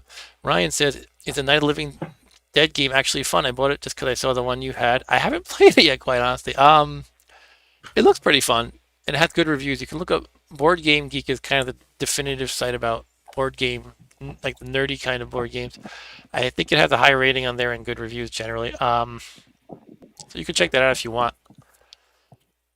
But I'm sure you would have fun with it, even if it's not a great game. However, you know, it's kind of a gamer's game, so it might be a little complicated at first. And Arturo says you have to play it to find out. All right, so where are we? We are going to have the Cleric bash in some centipede exoskeleton. I was going to say skull, but they have exoskeletons, right? So Ralph Wiggum gets +0. And that is a 4, which would kill one of them because they're level 3. It seems really important to have the initiative. So, like, to reiterate, you get to choose, do you want to come in charging or wait to see what they do? If you wait to see what they do, they could flee. It all depends on the monster. Like, for this monster, if you saw the chart I was looking at before, it was on a roll of a 1, they flee. 2 or 3, they flee, but only if you outnumber them. And 4, 5, 6, they attack. So if you choose that and to wait and see, and they attack, they're doing their attacks on you first, which is, I think that's a huge disadvantage. It seems like going first is pretty big in this game. So there's only one left, and now he's going to roll morale. So 1, 2, or 3, I think, and it's going to run away. I have the book open, so let's check that. Yeah, it's the same as with the bosses. So here it talks about the minions, and here it talks about the bosses. And some monsters are cowardly or courageous, so they would adjust to their roll accordingly. All right, so here we go. 1, 2, 3, it flees. 4, 5, 6, it fights. It is fighting. I think we can finish it, though, probably. Halfling can do his attack, his melee attack. So Leprechaun, the Hobbit, Halfling, Kender will slash it with his dagger. He gets -1, meaning it needs essentially a 4, 5, or 6 on the physical die to kill it. And it does. So Leprechaun leaps on it and stabs it in the face. And we have slain all the vermin, but we get no treasure and no leveling up because they are vermin. You can get treasure from some vermin, just not these ones. That's my understanding anyway. Let me just look up that monster on the chart again to make sure I have it straight. Giant centipedes. Yeah, we didn't get hurt, so we don't have to worry about the poison, and that's pretty much it. It's dead. They're dead, that is. Unfortunately, speaking of dead, I think we're in a dead end. Did I copy this room correctly? It was 35. Yeah, this is a dead end. That means we have to backtrack. Sorry? So you'll have to go back? There is actually a search option. Maybe we should try that. Okay. Shall we try that? You can find a secret door, perhaps? Sure. I mean, I think we could have done that in the previous room even, but let's give it a try. And again, I just have to actually find the rules for that. Searching rooms, here we go.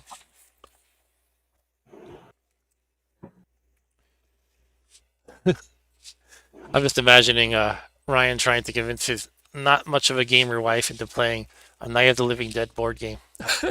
And she's like, really, Ryan? I don't know. I don't know how your wife is, so it just kind of... In my experience, when you try to bring in somebody who's not like a gamer nerd into something really nerdy off the bat, they're kind of like a little off-put. But that's okay. Sometimes you have to rope them into nerdiness, you know? Anyway, searching rooms. All dungeons have secrets. Whenever an empty room is generated, you may decide that it is not the case. Nope! It is not the case. What does that mean? Hold on. Actually, I think I might not be able to search it unless the room is empty. So let me check what that means. I think on this chart, the room chart, there's one outcome that says empty room, and that might be the only case in which you can search. I think that's what it's telling me. Yeah, it looked like this one is empty. So I think that's what it means. So I don't think I can actually search.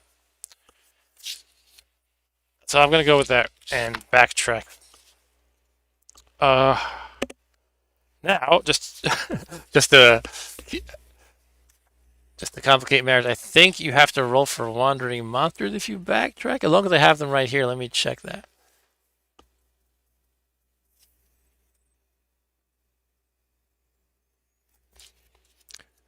Maybe not. I don't know.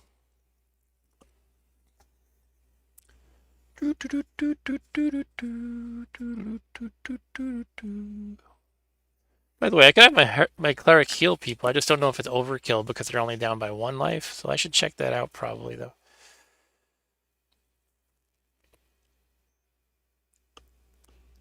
It really needs to have... I know I'm repeating myself, but it should just really have like a section that says moving in the dungeon, fighting in the dungeon, things like, you know what I mean?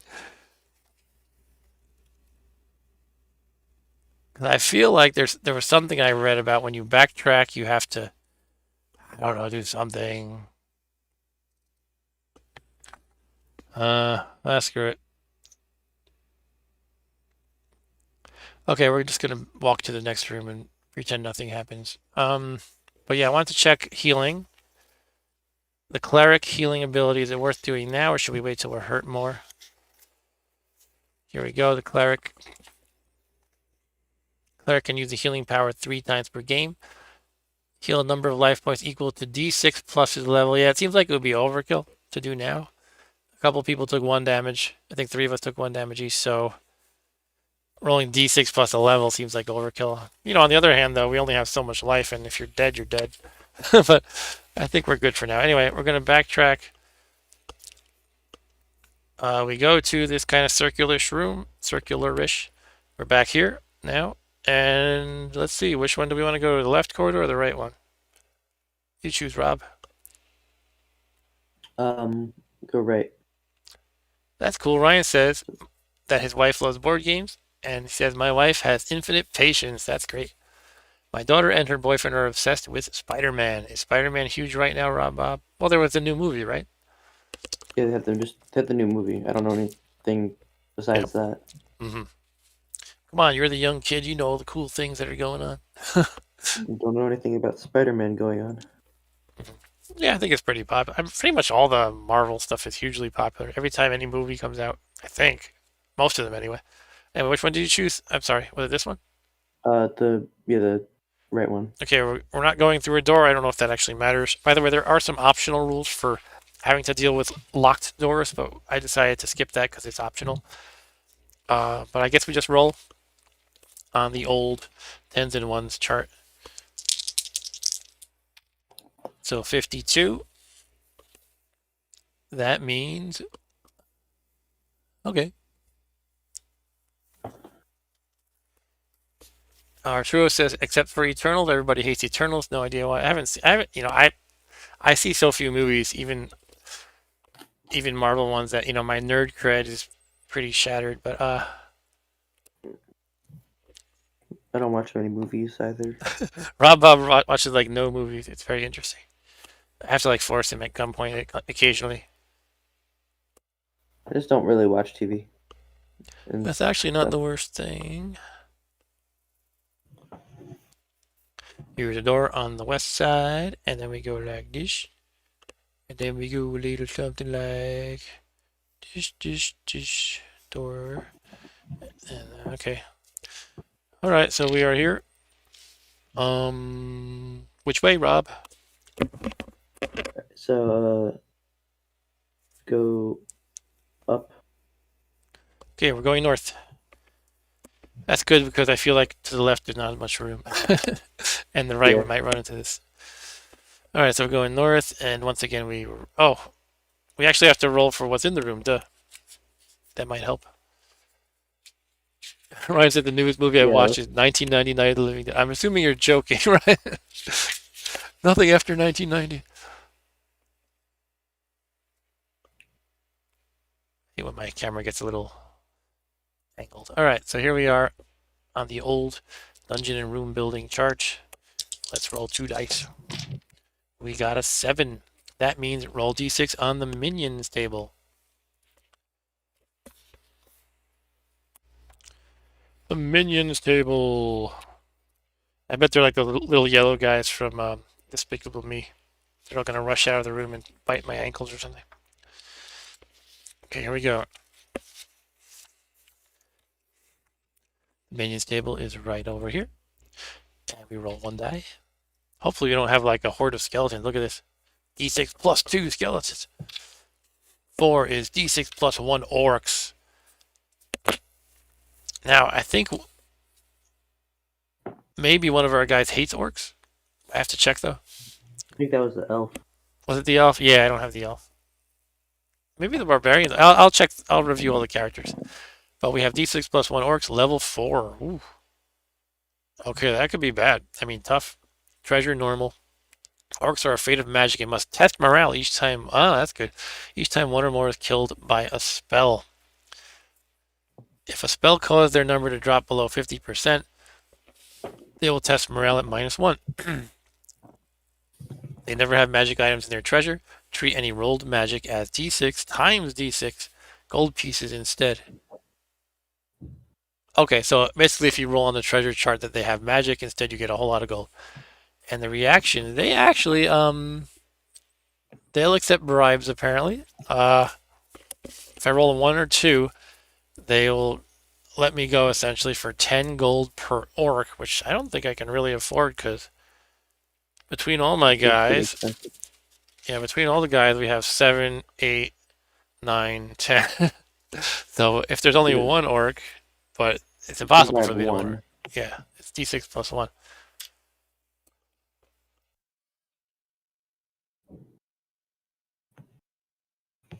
Arturo doesn't like gender bending. Sorry, I'm not going to go there. Yeah, so let's see how many orcs there are. If there's 7, this could be trouble. Let's see. Oh, there's only 2. Okay. So 2 orcs, level 4, and they're afraid of magic and stuff. I feel like I don't want to do the bribe thing. Well, I definitely don't because I can't afford 20 gold. So I might as well rush them. And we'll bring out this strange encounter chart again. It's not the one.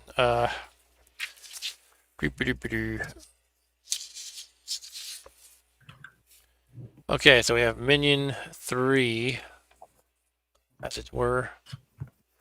They're not bosses or vermin, they're just minions. They are level 4, and there are 2 of them. Alright, this shouldn't be too bad, I feel like.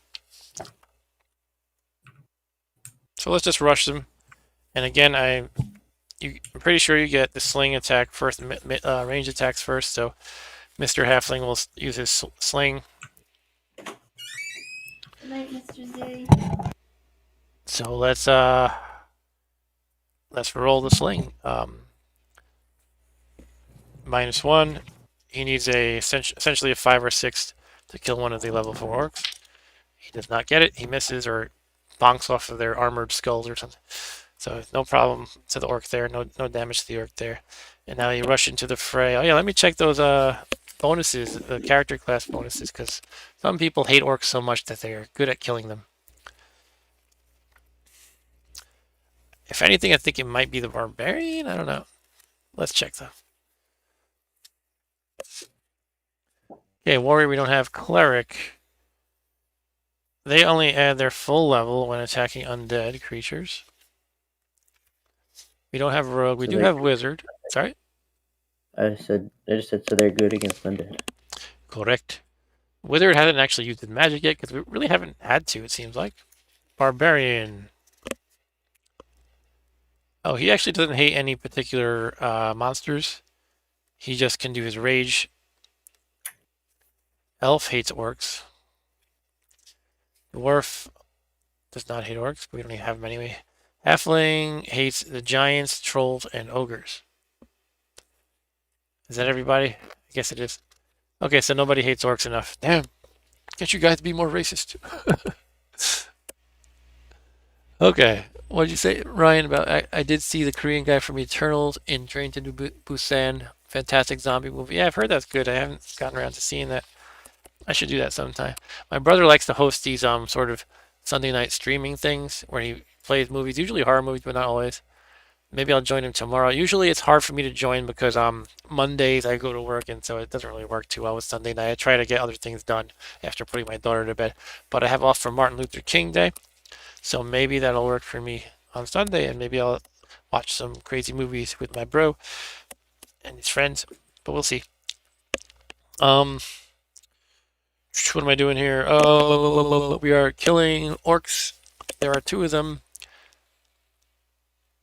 Yeah, I guess I'll just do my usual order of operations. Barbarian will swing his mighty cleaver around randomly, hacking up everything in its path. Why am I rolling 2 dice? Jeez. I look at 2-handed and I think that's 2 dice. So 1 die plus 2. Oh, a poor roll, and a 1 is always a miss, it said. So a natural 1 is always a miss, therefore he did not kill anybody. That is very sad. with the plus, if it wasn't always a fail, the plus would make it a 3, and therefore he'd kill 1. But that's not how it works. Back over to Ralph Wiggum. Ralph Wiggum, the cleric. He gets just 1 die flat. He kills 1 orc. He swings his mace and clubs it in the chest, puncturing its ribs, and one of the ribs stabs it in the heart. That's what I'm going with. So we kill 1 of the orcs. And there's 1 left. Leprechaun, the halfling, leaps on top of another orc, and he's trying to slit its throat. He rolls 1 die -1, so he needs a 4, 5, or 6 on this die. And he unfortunately fails horribly in his attempt to leap on its back. He misses because the orc ducked in time, and he goes tumbling off into the corner of the room. And lastly, will Zorldo the wizard have a good chance?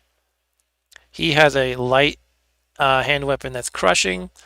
Let's call it a small club. So he's bludgeoning this orc. He could also use a spell, but I feel like unless I'm really afraid of this 1 orc getting an attack on me, I feel like the spell should be saved probably.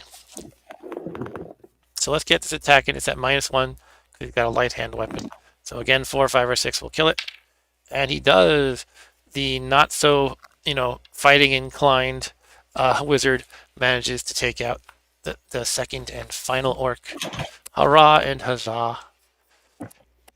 And now we roll normal level of treasure. So the treasure table is here. And let's see what we find.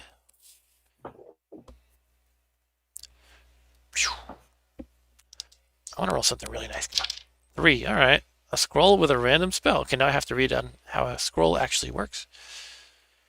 I think anybody can use a scroll except barbarians.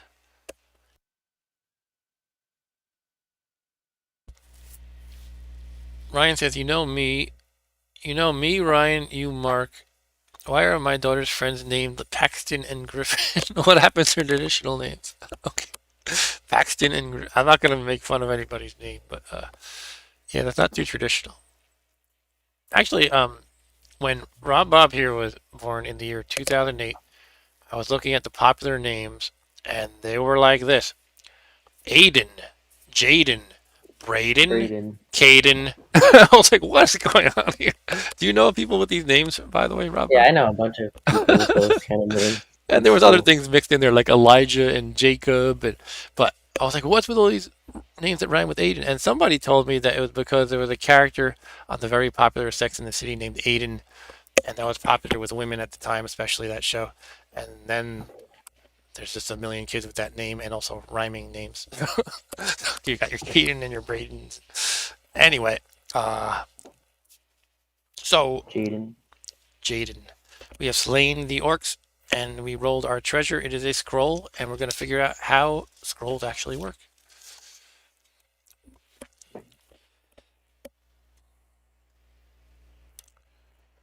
Let's zoom out. I know you love my wonderful camera work, guys. It's very professional. Let's see. You know what? While I'm just fumbling to find the section, I will just not put it in view because it just makes it take even longer. But when I find the right section, I will put it in view. So we're looking for scrolls. There we go, page 49. That was actually clearly labeled, clear section called scrolls. Thank you very much, book, for being sensible for once. By the way, is your daughter's friend named Peter Griffin, Ryan? So a scroll is a piece of parchment or other inscribed material that contains a ready-to-cast spell. Any character except barbarians, who cannot read and fear magic, may read the scroll at the cost of 1 action and cast the spell. However, characters who are not spellcasters cast spells from a scroll as if they were level 1, no matter what their actual level is. Okay. I guess spellcaster means cleric, or probably the elf could cast spells too, so probably cleric, wizard, or elf. Spellcasters add their full level to the spellcast from the scroll, even if the spell is not one of those they have in their repertoire. Clerics add their level only when they cast the blessing spell. Okay. When a scroll is found, roll on the random spell table to see what the spell is. Okay, so it's got one spell written on it. And so then in additional adventures and supplements, you can find different things. By the way, yeah, this thing is, it's all randomly generated stuff, but there are apparently like, not, I guess, pre-written, well, designed by a human being kind of adventures if you want to play something besides just random nonsense. Well, that's probably nonsensical too, but it's less random nonsense. So yeah, we roll on this chart. Let's see what we get. It is just basically the 6 spells that we looked at earlier when we were choosing our wizard spells. So let's roll 1 die. We rolled a 1, which is blessing. Okay. So that's interesting because the cleric can use blessing, and he actually has 3 blessing abilities built into his character. So I don't know. I guess I'll give it to someone else though, because it seems like maybe if the cleric bites the dust, someone else could have a backup blessing scroll. I guess I don't know. And we haven't had a need for blessing yet, but that could change. Let's give it to Halfling.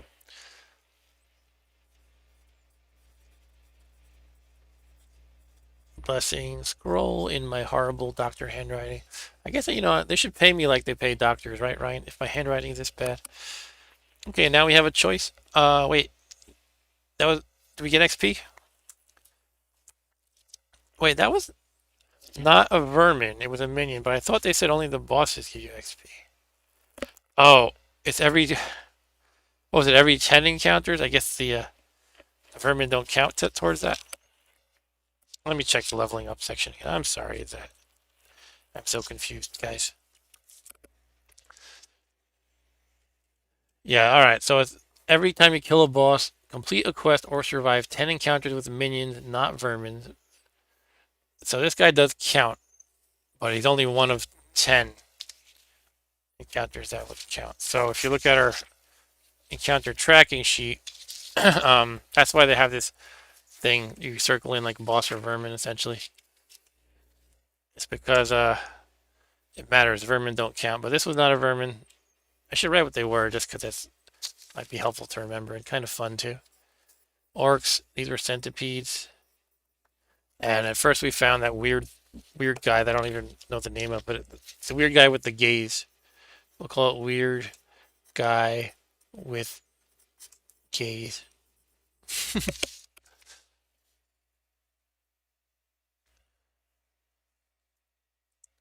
I'm getting frustrated with this slightly off angle of my tripod. Anyway, not a big deal. And Ryan said you should have named Rob Bob Braden Graydon Rin. Yeah, or Braden Graydon Sladen Rin. I like that. I'm going to rename you Rob Bob. I think I have the legal authority to do that because you're not an adult. I'm not really sure though. When I turn 18, I think I can change it. You're going to change it to that? To Braden, Jaden, No, Graydon? no, We're going to change it back. Okay, good. All right. I think it's time to choose a room. I will choose this time. Let's go north. Actually, that's what you chose before when I forgot that I need to actually roll for the room. All right, so we get the D66 roll. Roll on this chart again.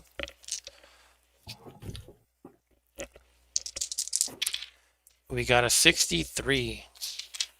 And that is this corridor. Okay, so we roll on a different chart because it's a corridor. And now we have to obey. 2 rooms. Sorry? 2 doors. Yeah, 2 doors. Corridor with 2 doors. Right. Because it's a corridor, we have to. It's this one, by the way. We have to obey the limit of the marching order. So if we fight something, only the front 2 guys get to attack, essentially.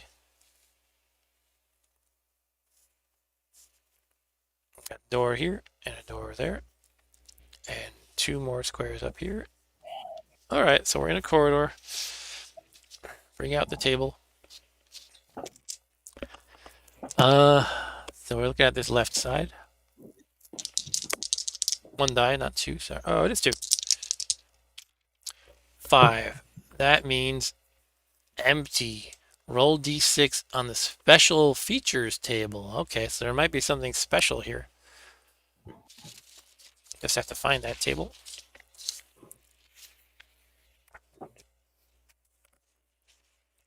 Thing is, Ryan, in the future, we'll just have names that are considered old-fashioned, while all of the Griffins and Paxtons will be the normal names.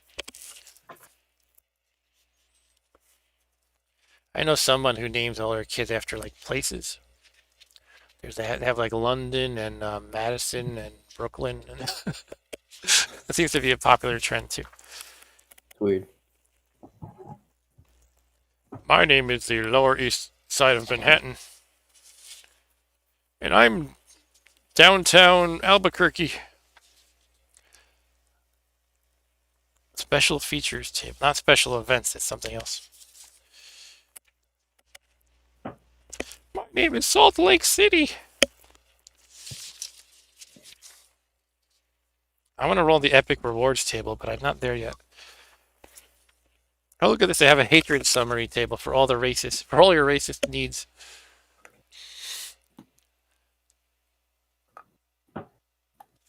Anyway, I'm looking for special features. I don't know. I only see special events. Maybe that's what it is. Oh, no, here it is. Special features. All right. So it could be a fountain, blessed temple, etc., etc. Let's roll. I rolled a 4, which is the oh, no, not the armory. Oh, that would have been good, but it's a cursed altar. That's probably not good. As you enter the room, an eerie glow emanates from a sinister altar. A random character is cursed and now has -1 on his defense rolls. That sucks. To break the curse, the character must either slay a boss alone, that's probably hard, or enter a blessed temple, C2 above, or have a blessing spell cast on himself by a cleric. I'm assuming the scroll of blessing would apply too. It wouldn't have to be by a cleric. But I figure, I feel like we're swimming in blessings, and unless a lot of things keep cursing us, we might as well just use it right away. Does that sound good, Rob Bob? Yeah, I think so. Okay, so we're going to use a blessing and just cancel that thing right away. So I'm erasing one of the blessings, or crossing it off on the cleric. Is it better to use the scroll first? No, I'll use the cleric's innate blessing. And You could Ryan lose says, the scroll though. sorry? You could lose the scroll though. You could, but my feeling is the cleric could die quickly, and it would be in some horrible way somehow, and then it would be good to have the scroll on somebody else's person. But Ryan, if you're going to give your son a horrible name, name him Aspirin. Yeah. We were when my younger sister, before she was born, when my mom was pregnant with her, my siblings and I wanted to name her Marge A. Rin. I guess the first name would be Margaret or something like that. Thanks for the likes, people. I have 4 of them. Woohoo! That's like more than above average by a little bit, not by a lot. 5 on my. I don't know. Everybody always tells me on their end they see 1 more than what I see. So 5 is good too. I'll take it. Could be I have a downvote. Sometimes people say I see 5, and then I look and it says I have 4 and a negative vote. So I will check that right now. I'm just curious.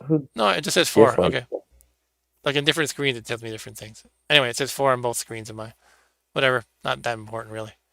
Yeah, so... Yeah, I used one of the blessings to kind of counter the cursed altar.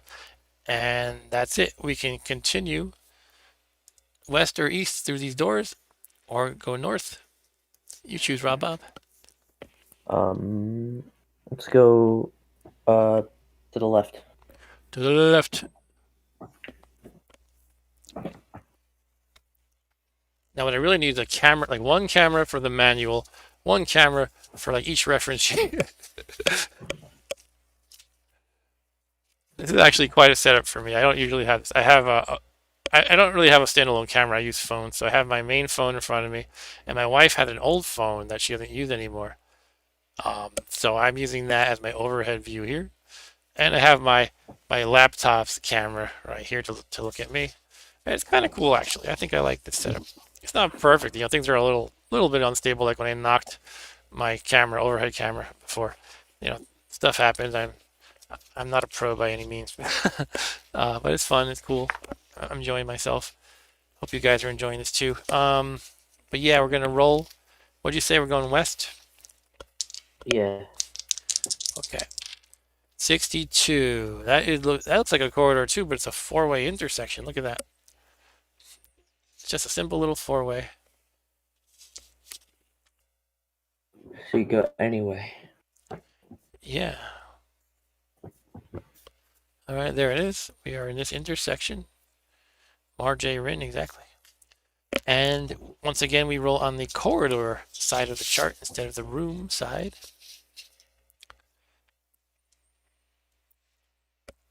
So let's do it. Do it. And I got 4. That is empty, but I can search. Oh, apparently I could have searched in the special features room as well. Yeah, whatever. So we have an empty room and we can search. Want to do it? Sure. Yeah, let's give it a try. We've never searched before. What's the downside of searching? I don't know. We'll find out. That could be the thing that triggers a wandering monster check. Something does that. That would make sense. Like a monster walks into the room. Yeah, that's basically it. So right here, by the way, a halfling can use his luck to re-roll if we don't like the result. But what you do is you roll on the table below. A room can only be searched once. Mark it with an S when you search it. When searching in corridors, roll at -1. Oh, so we're in a corridor, so it's -1. That's true, Arthur. You might find something you don't like. That's a good point. In general, if you're searching for something, you could find something you don't like.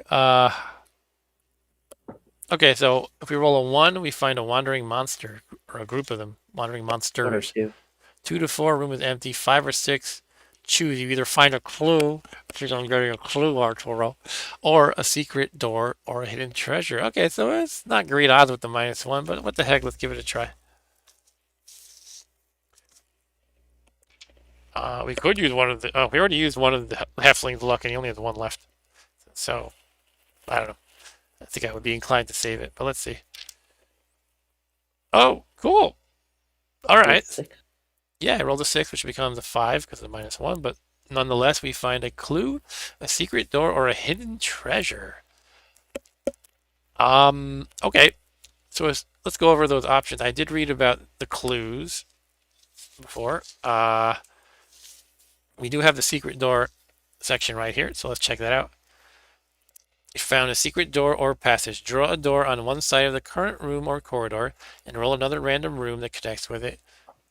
You may spy in the room and determine its content before stepping into it, and you may decide to leave it alone if the danger seems too much for your party. Excuse me. If you find any treasure behind the secret door, its gold piece value is doubled. If you decide to enter the secret room, any monsters in the room will be surprised. Reduce their level by 1 to a minimum of 1 in the first turn of the ensuing combat. When you find a secret door, roll a die. On a 6, congratulations, you have found a safe shortcut out of the dungeon. So you can just quit if you want. You can exit the dungeon by reaching this room at any time. Okay, so I don't even know if we can do that. I'm not really sure because there's no where would the door be drawn? I don't know. I guess you could just kind of squeeze it in somewhere, like it's on this wall here or something. I don't think there's any rule against that. But let's keep going through the options. Hidden treasure up here.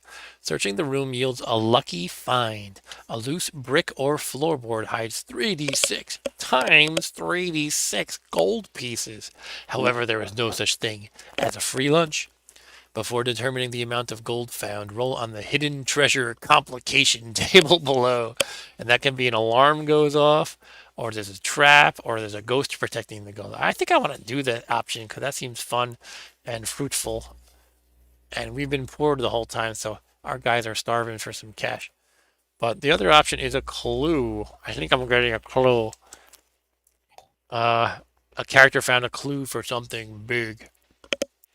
Write clue on the character sheet. When the character has 3 clues gained during the current adventure or the course of a campaign, your character has discovered a major secret. The character immediately makes 1 XP roll, gaining a level of... Okay, so this is a long-term investment kind of the clues. You can get some cool things.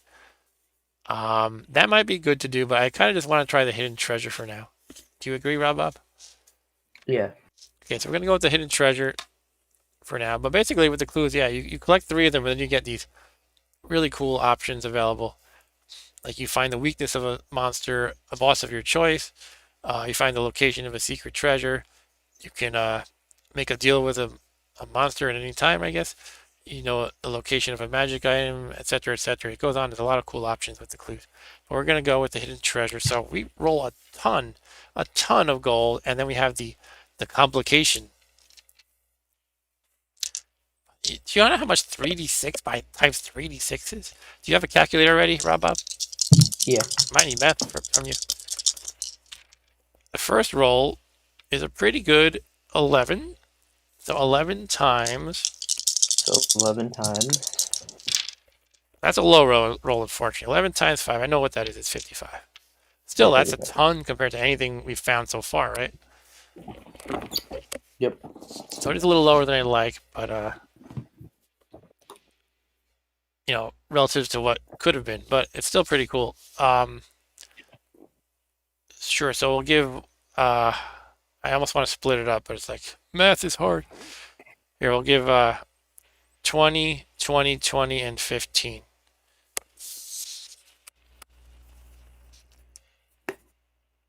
Wait, that's not right. That's bad math. Let me start over. I have 55, right? So I can't give 20, 20, and 20. You give How about 20, we 20, do... and 15. Yeah. So let's do 15, 15. No, Yeah. we could do... How about everybody gets... 15s and a 10. What? You could do 3 15s and a 10. Sure, let's do that. Cleric gets 10. Everybody else gets 15. So now we have a decent amount of money.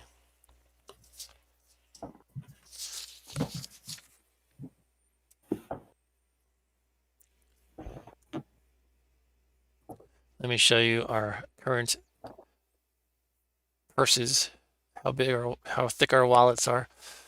Yeah, so what we have at this point is Leprechaun the Halfling has 16 gold, Friendly the Barbarian has 22, Zorldo the Wizard has 16, and Ralph Wiggum the Cleric has 11. He has a vow of poverty because he's a cleric. That's why he took less. That's just my excuse for being poor at division. I kind of like having the more round numbers, so I'd rather have like 15, 15. I don't know. It's just me. And for the most part, you can transfer money around, so it doesn't really make a heck of a lot of a difference. I think the big difference would be if somebody dies in a battle, and everybody else runs away, then the gold that he was carrying is lost. I think that's how it goes. I'd have to check that out if the time comes. But here we are. Oh, we have to roll on the hidden treasure complication. 1 die. And we got a 3. The gold is protected by a trap. The trap's level is equal to the number you rolled on this table. 3, 4, or 5. Okay, we rolled a 3, so that's not too bad. A rogue, which we don't have, may try to disarm the trap. If you have no rogue, the trap attacks a random adventurer, inflicting 1 wound if he fails to save, and 2 wounds if he rolls a 1. Okay, so random guy. How do we determine a random guy? I don't have a d4 handy. That's okay, though. So I'm just going to roll a die. If I get 1, it's going to be 1, 2, 3, or 4, and 5 or 6 I'll just re-roll. 3, so that means poor Zorldo the Wizard triggers the trap. And he has to make, what is it? How do we make the save? Save at level 3, so I guess that means he just rolls a die and needs a 3 or higher. Does he add a level? I guess I need to check the trap section, unfortunately. But I think it basically I'm just rolling a die. And I need 3 or higher because level 3. Traps, page 62. Okay,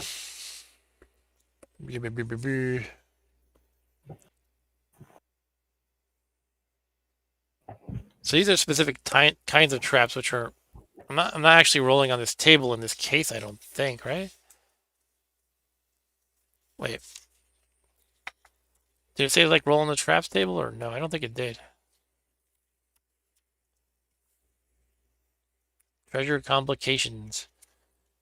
That is not in the back, unfortunately, is it? What the hell was the page I was on? Oh, here we go. Hidden treasure complications. I don't know. Does that mean I have to roll on the trap table? Just tells me the trap's level. I feel like probably you have to.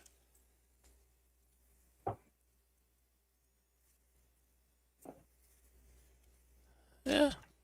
I don't know. What was the page again? 59? No.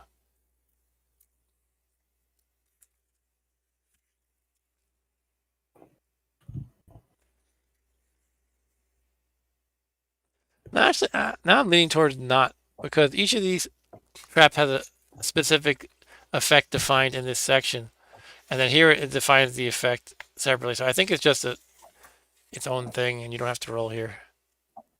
I don't know.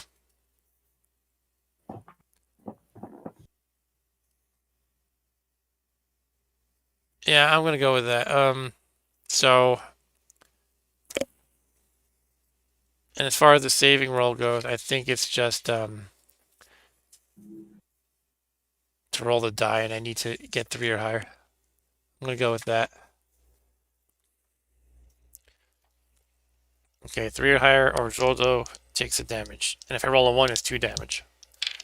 Okay, he's okay. He evaded the trap. It was a maybe it was a treasure chest, and it had like some kind of a hinge that tries to a spiky hinge that tries to I think it was a floorboard, so the clamp down. floorboard had Sure. a hinge. Oh, did it say floorboard? Yeah. Okay, it's a floorboard. Yeah, maybe like he like stepped onto and it swung on a hinge and it tried to smack him or something. Anyway, but that's it. He's okay. He's okay, folks. And we made out with 55 gold. All right, let's keep moving. Where are we going, Rob Bob? North, south, west, or we can backtrack. Let's go north. We're headed north. And I am going to roll 26, which is this little guy here. It's a small room. So we went north,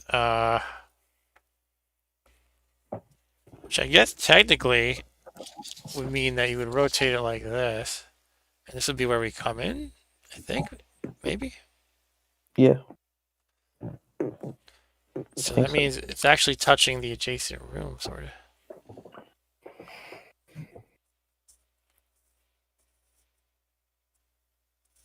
Interesting. So we're in this tiny little room that counts like a corridor, actually, not a room, because it doesn't have a width of 2. That's my understanding, anyway. It's like a closet. It's like a little closet, and what do we find in the closet?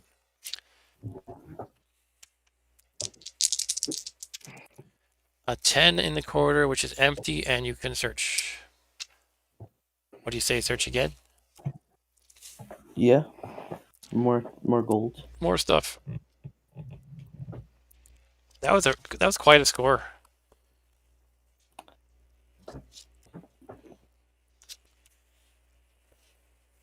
If only you rolled 2 12s. Okay, so we are rolling. Oh yeah, -1 again because we're searching in a corridor. Let's catch up on the chat, by the way, real quick. Brian used to have a ferret named Arturo. And Arturo's new name should be Neaton Day. I'm so confused. Arturo wanted a ferret, never got one. Knowing one of those was my namesake makes me feel better. Okay. Rob Bob, your mom used to have a dog named Arturo. Did you know that? No, Chihuahua. I did not. But they commonly called him Binky. Oh, I knew him by Binky then. You know him by, yeah, his real name was Arturo. What? Okay. Anyway. I don't know why I didn't know that. Well, they like officially named him Arturo, but then they always called him Binky. Maybe we should call Arturo here Binky too. What do you think, guys? I'll call him that at work too. I'll be like, Binky, can you help me with this problem with Jenkins? In a very public Slack channel, perhaps too. Anyway, we're on this chart. We're subtracting 1. Chances are we're not actually going to be successful, but let's try it anyway. Wow! You saw it there, folks. Folks, no cheating. Another 6 on this chart, which is the only way you can succeed in a corridor when you're searching. And we did it twice in a row. Who said dice rolling isn't fun? Arturo says, what I'm hearing is that Arturo is a common pet name in your country. I actually never knew that. I don't think it is that common. And yet here we are. Everybody's talking about their pet's name, Arturo. Okay, so yeah, we found something. Should we, you guys in the audience, Arturo, Ryan, anybody else who's watching, what do? We can gather a clue, which is like basically the first step of 3 to getting something really cool. Once you get 3 clues, an awesome thing happens. We can get a secret door, which doesn't seem that useful right now. Or we can get hidden treasure again, which was really great last time. So I think basically the choice is hidden treasure or clue.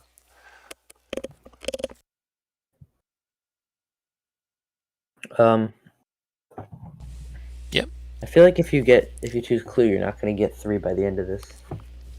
Quite possibly, and I'll probably end the stream within an hour tops, maybe even less than that. But yeah, why don't we just do it? We can always continue next time. Secret.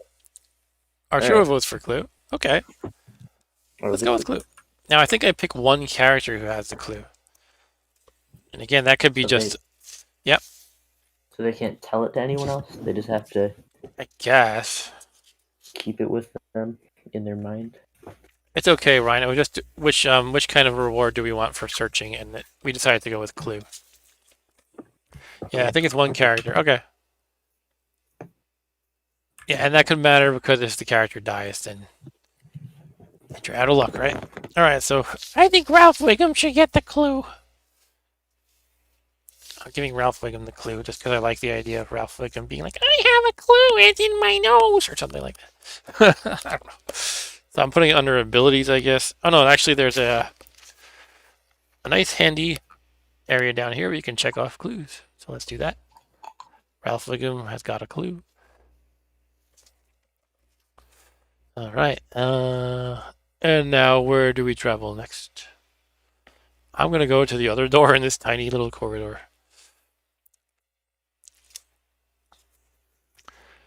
But yeah, this game, it is kind of funny that Stu mentioned computers are the way to go. This game could totally be a computer game.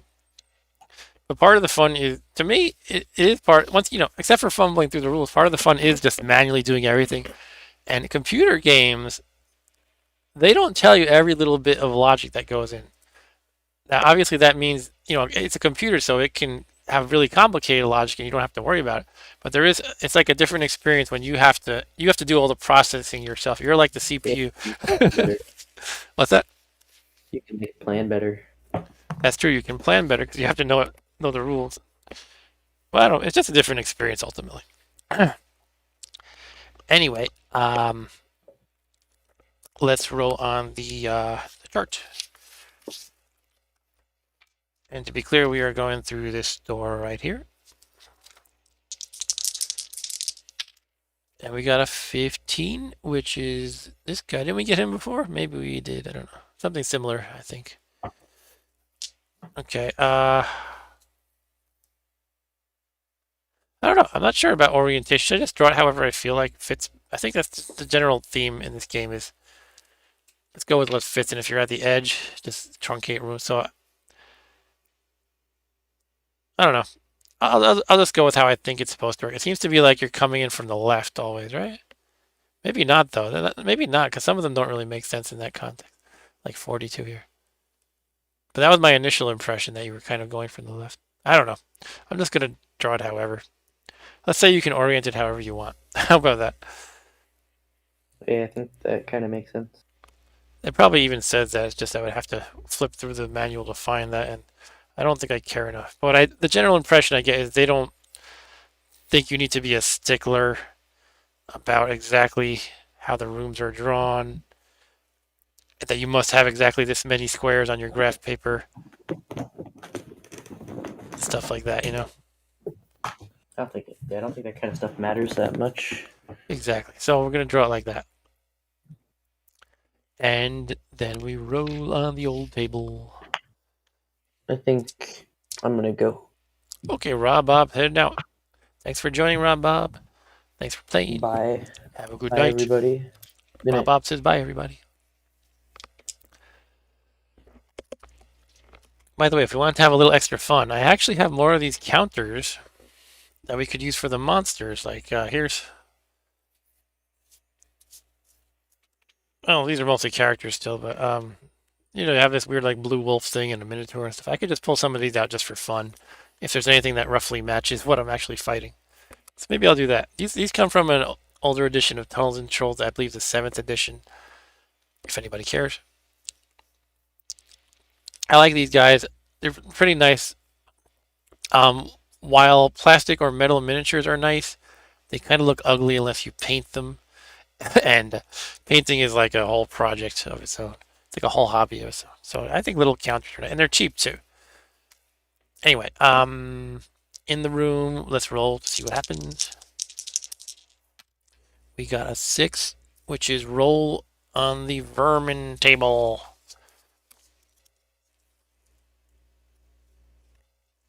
Vermin. I hate vermin. They don't give me experience. 1 die. 5 on the vermin table is D6 vampire frogs. Do frogs have teeth? They don't have teeth, right? Do they? I don't think they just like stick out their tongue and they just swallow a whole bug. So I'm saying that because how does a vampire frog work? Do they just kind of lash their tongue at you and it sucks blood from you? Anyway, it has level 4, treasure -1, reactions 1 flee, 2 to 4 fight, 5 to 6 fight to the death. All right, so another case of I don't think it's worth waiting to see what it does. Yeah, frogs don't have teeth. Thanks for confirming, Arturo.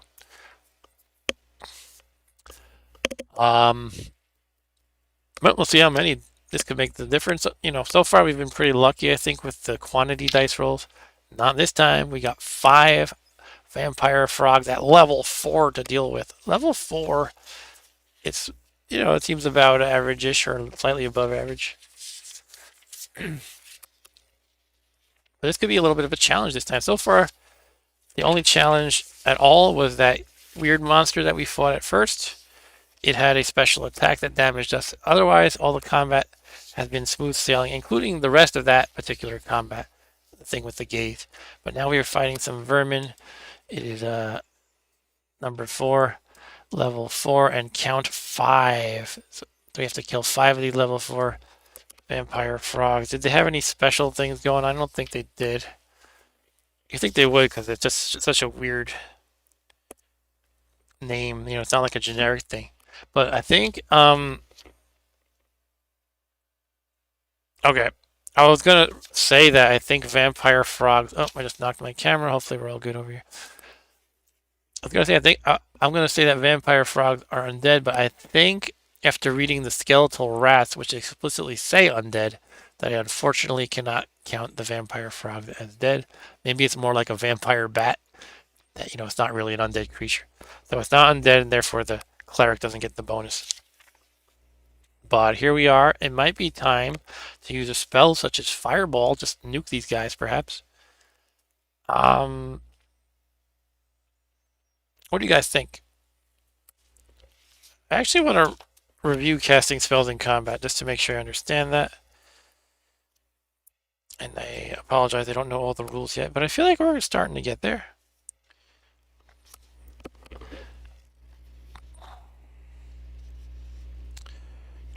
Spells. Casting a spell is an action equivalent to attacking in combat. Spells may be cast during a melee. A spellcaster may attack in melee or cast a spell, not both. Okay, I think essentially what it's saying is I cannot do a spell as a ranged attack, which is not intuitive to me because I would think like a lightning bolt could be shot just as easily as a sling could, but it says melee only. And I don't know if I'm taking it too literally, but I think that means I have to, you know, we have the range step when we can fire bows and slings, but I think in that step you cannot shoot a spell. But let me just check the range weapon section because maybe it says you can do spells there. If there is a clearly defined section of ranged weapons. So you guys say, finally friendly will get a chance to cast Fireball. Friendly can't cast Fireball. Oh, you're making fun of my writing the wrong thing. Okay, gotcha. And Ryan says Nukem. Okay. So let me check on this though.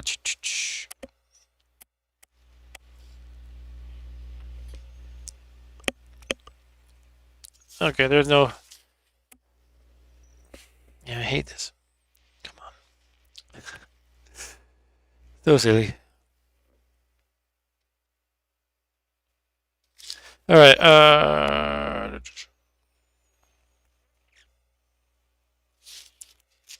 Yeah, there's no clearly defined ranged section, but let me look for one more minute.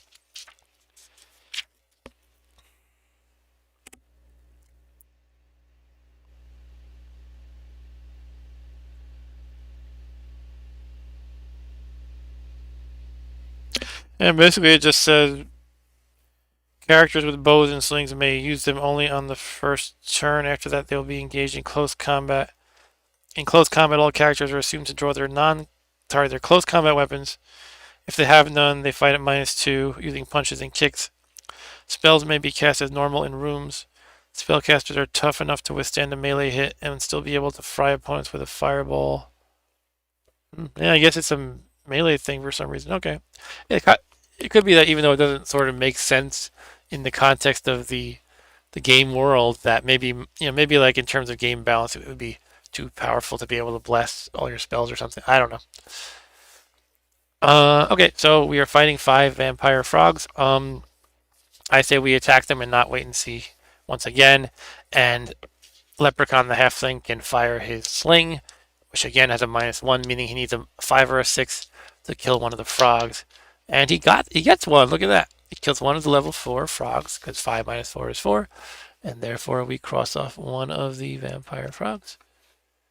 So that's a good start. Alright. And you guys want me to nuke him? Well, I feel like it might be overkill still. I don't know. How does the fireball work again? Let me check that. But my feeling is that we can kill... I might be cocky here, but I'm going to give myself a 90% chance of killing 2 of the frogs in this round. And then we would only have to deal with 2 of them attacking us. But maybe you guys just want to see a fireball in action. I don't know. Let's see. Fireball works like an attack roll. The wizard adds his level to the roll. Fireball does not affect dragons, but it does affect zombie dragons.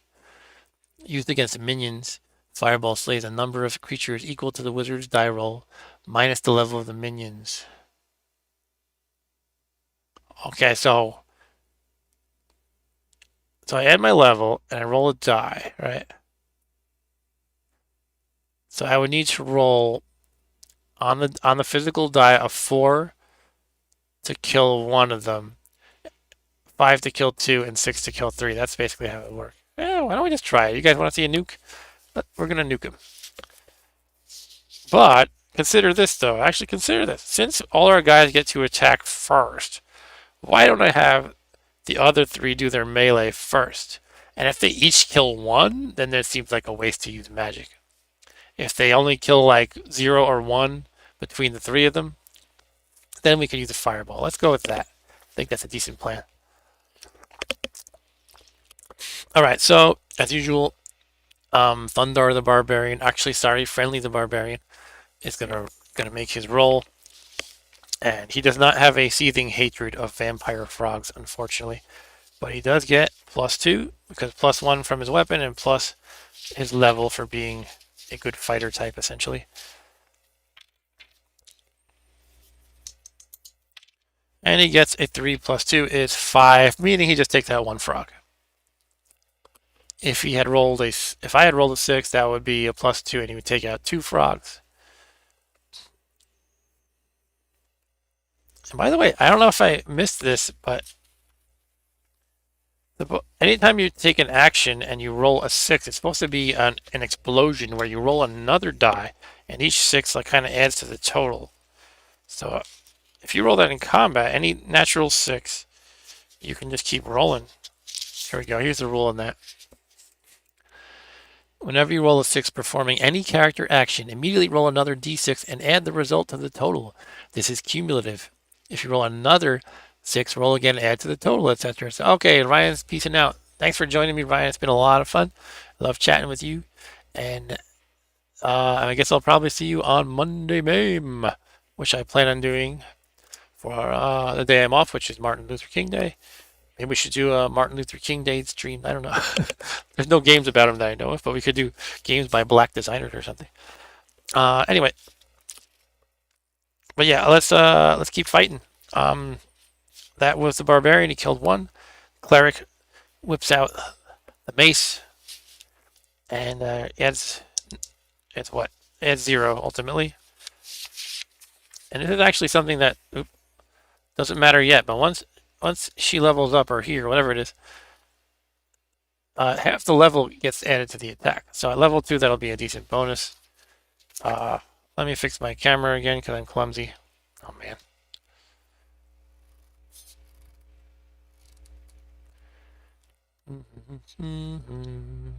Ugh. I'm just gonna go with that. It's fine enough. But by the way, I said I might use counters if I can find anything that's suitable. I don't think I have counters for vampire frogs though. Not even close. I do have a lizard man looking guy. I'm just gonna say forget it though. Here, actually, we're gonna have this. We're gonna have some fairies. Fairies represent vampire frogs because in Intelligent Trolls, fairies are a kind of monster you can play as. So it has a lot of fairy counters.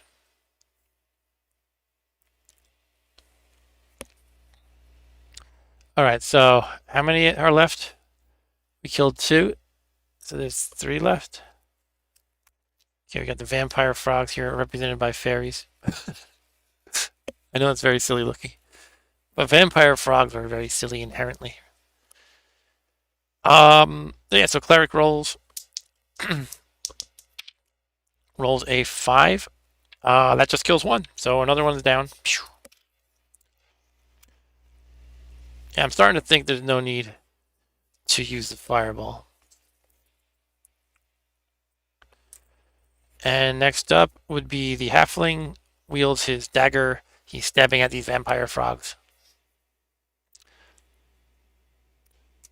Let's make it so you can see me. There's some weird frogs right there. Alright, so stabbing at one of them. He has a -1, so he needs a sorry, wrong character. -1. You actually can't see what I'm pointing at, so I'm being very silly. Anyway, he needs a 5 or 6 to kill one on this die. He gets a 4, unfortunately, just misses. I could use a luck roll. I don't think I want to.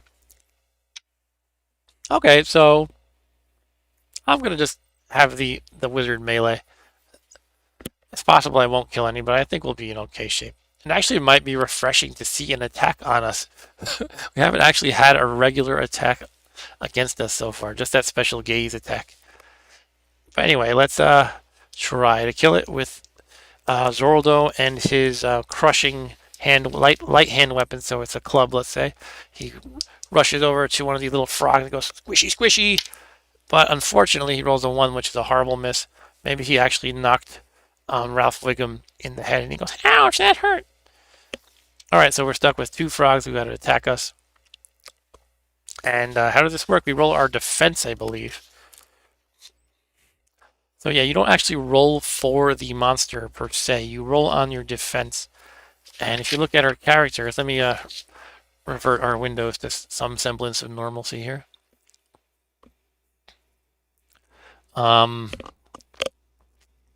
Yeah, so if you look at Halfling has +1, Barbarian has +1, Wizard has 0, and Cleric has +1/+2. I think that was against Undead that I wrote that for. No, maybe it's a shield. Yeah, it's a shield, because the shield adds +1 to defense, but not when running away or when surprised. So that's why I wrote +1/+2. So really, Ralph Wiggum has the best defense. Although Barbarian can take so many hits. Look, he's got 8. And I just realized when we got attacked by the gaze attack, really the low life guys, the weaker guys all got hit. but the guy with 8 life did not. So he's the guy who could really take the damage. I think you actually decide who takes the hits. So I'm probably going to put the Barbarian. I mean, I'm tempted to put the Cleric just because he can, he has a better defense, but the Barbarian is just a tank as far as his health. Where am I looking here?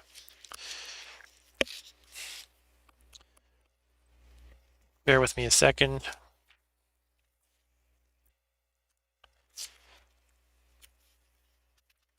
Being attacked, defense rolls, etc.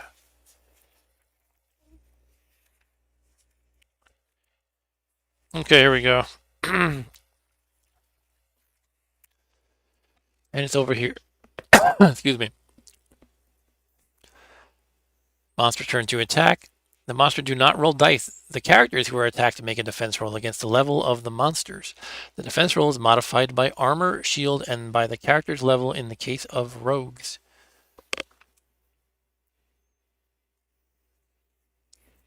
Unfortunately, nobody has an inherent hatred of vampire frogs. A 1 is always a failure, and a 6 is always a success. Certain attacks will negate the bonus from an armor or shield. Surprise attacks, sneak up on the party, negate the shield, blah, blah, blah. Basically, I have to roll higher, not equal to or higher. Most of these things are equal to or higher than the level of success. But apparently, in the case of defending against monsters, you need higher than the level, or a natural 6. And then you take no damage from the attack. But if you fail, actually, let me hold this up again. If you fail by rolling equal to or lower, or you roll a minus or natural 1, the character takes 1 wound. Basically, unless specified otherwise. Okay. Yeah, I say make the vampire. Oh yeah, I still haven't confirmed that I get to choose who gets hit. I think I do though. Oh,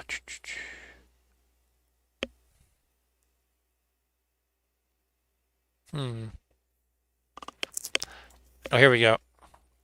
In a room with fewer monsters than characters. Actually, it just occurred to me. I'll read this rule anyway because it'll be good to know. But we killed more than half of them, didn't we? We killed 3, and there are 2 left, meaning they have to make a morale roll. They might run away. But to continue continue reading about defending, just because it's a good idea to do that. If there are fewer monsters than characters, each monster must attack a different character. Marching order is ignored. If there are not enough monsters to attack all of the characters, you decide which character is not attacked. Example, 3 goblins fight 2 warriors, a wizard, and a cleric. The player decides that the 3 goblins attack the 2 warriors, and the cleric, the wizard, hides behind the friends and is not attacked. And if there's as many monsters as characters, then each character gets attacked once. If there are more monsters than characters, it's basically what you would expect.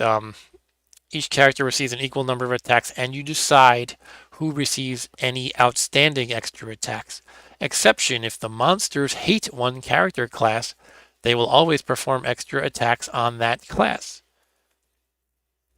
And then they have different rules in a corridor.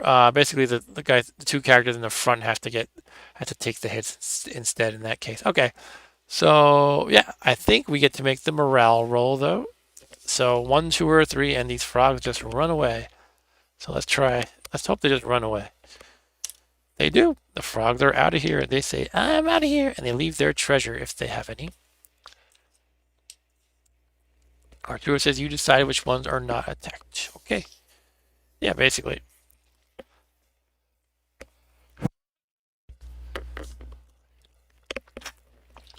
All right.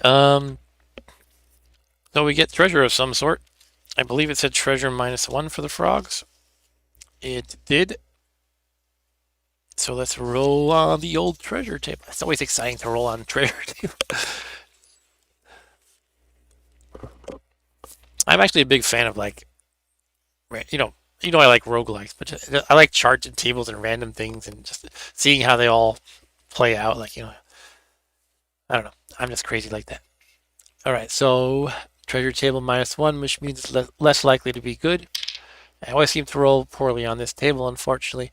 This becomes a 0 or less which means no treasure found. Boo. Okay. So I guess we keep moving on. We haven't found a boss yet. It would be cool to find one boss before we end the stream, at least. Yeah. Or maybe level up. Anyway, let's go north because there's more room on the graph paper. Although I will get... I'll have to move the camera a little bit. That's okay, though. Or I could zoom out even. But yeah, let's roll on the room table once again.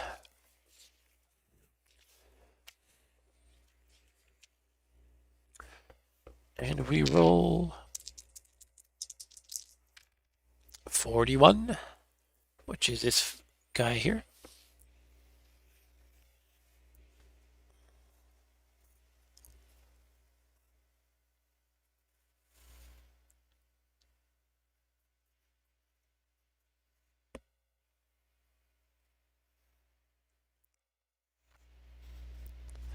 All right.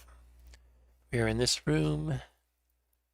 And we roll on ye old chart. It is a 9, which is empty. Oh. I want to find a boss. It looks like you need to roll an 11 to find a boss. I wonder if anything else can trigger that. It's not a number that's too common to roll. Oh, look. Also, you can roll a 12 and find the dragon's lair, apparently. Ooh. But let's search because that's fun to do. So far, it's been pretty fun. Where was that search table?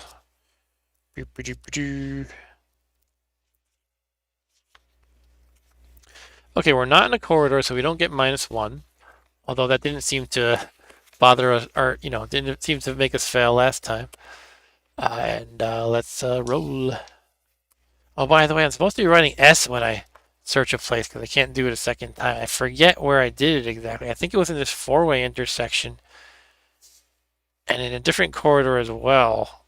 I guess it would have to be this little one here because there weren't any other corridors. I remember there were corridors. Maybe, oh, this was a corridor. I'm going to go with it with these two guys, though. I think it was these two. So these two have the S's. Okay, so yeah, let's search. Roll the die. And I got a 4, which is empty. Boo. Okay, so moving on again. Next time I get search, I'm, rolling the search table, I'm not going to put the book up here. All right. Let's head north again. And we have to move the camera or zoom out or something. I'm going to try sliding it a little bit. Sliding my elaborate contraption. It's basically my tripod hanging up on a standing lamp. It's not a professional setup by any means, but it's doing the job. 24. This guy here.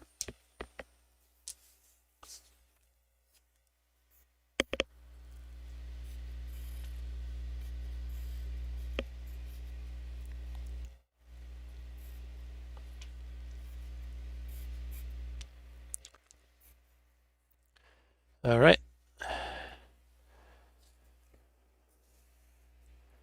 Marching onward and onward. The table we roll and get an 8, which is roll d6 minions table.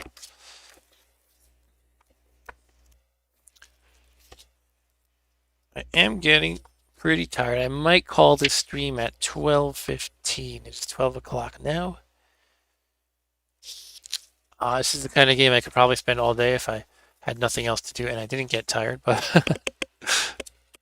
I have played games like this before. I had when I was in high school, my brother bought a game that he had when he was a kid called Citadel of Blood, and there was a similar game called Death Maze, but I never played that one. And Citadel of Blood was kind of like this, except you didn't draw the rooms. They were like these tiny little counters, like I think they were a 1/4 inch, and on that would just show like the doors you could go through and stuff.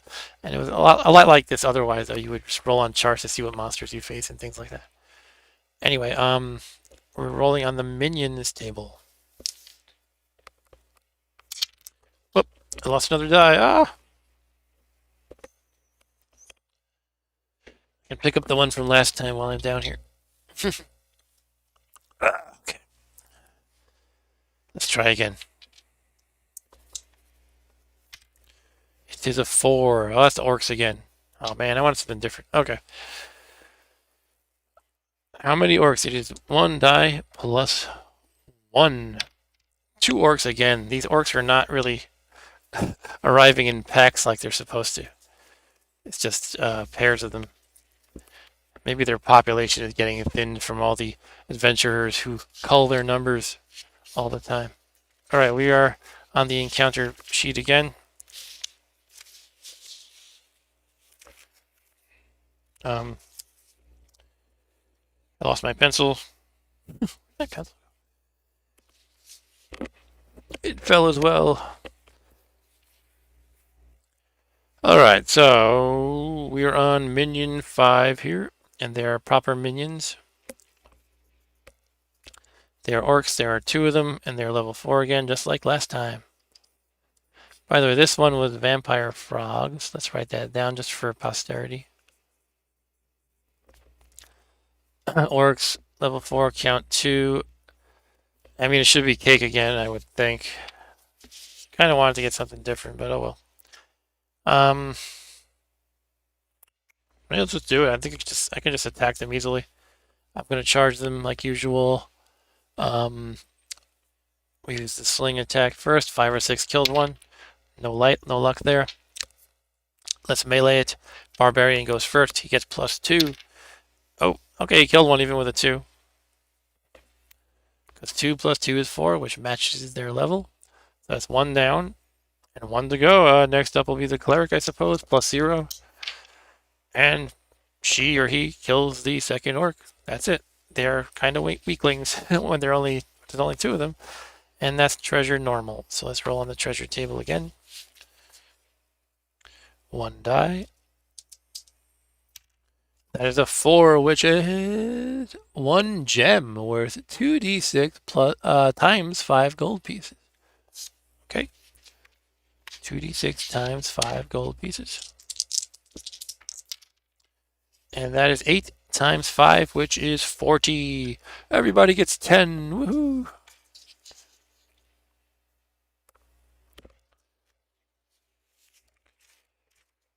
You get 10 gold, and you get 10 gold, and you get 10 gold, and you get 10 gold. So 26, 32, 26, and 21. All right, we're swimming in the money. Is it me or are the fights just too easy? So far it seems that way. I feel like I'm getting lucky with these rolls. Like with the orcs, if I rolled anything but a 1 for quantity, like if I rolled like a 5 on that die and there's 6 of them, that could give me some trouble, I feel like. And it's possible I'm getting a rule wrong. I don't know. But so far they are easy, yeah.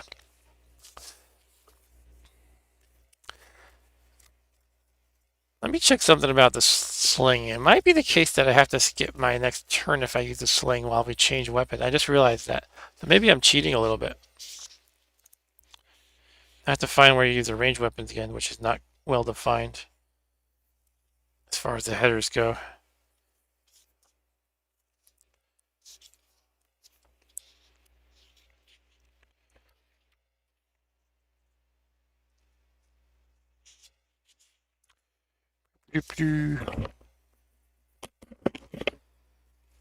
Let me actually look by the equipment. The thing is, when they talk about you can attack with the missile weapons, it doesn't say anything about that, but I feel like I might have read that somewhere. I don't know. And yet I can't find anything like that, so I could be wrong.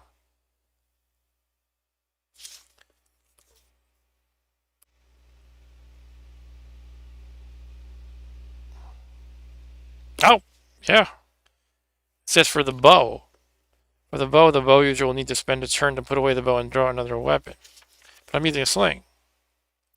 And the sling says the weapon works like a bow, but at -1. Okay, so that's the one. I feel like I would still be owning these combats, but Basically, if I use the sling first, I have to skip the melee turn. Okay, so I did cheat accidentally. Yeah, well, that's usually how it goes in the first time in these games. You mess up some rules here and there. Now, actually, I'm wondering, practically speaking, though, my hobbits, my halflings attacks, the melee and range are the same. Does it really matter then if I do that missile first or just wait until the melee round? I don't know. I guess it depends. If I'm in a corridor, maybe that would matter, because then if he's in the back, he can't melee. I don't know. That's interesting. So let's go to the left this time, because why not? Oh, I rolled the treasure, right? Yeah.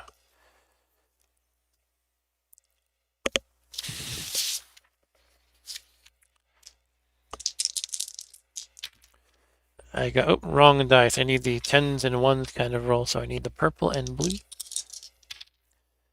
54. Okay, that's this guy here.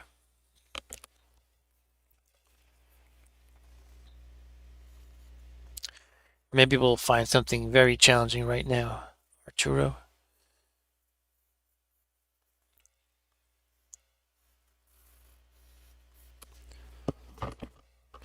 Maybe it's boss time.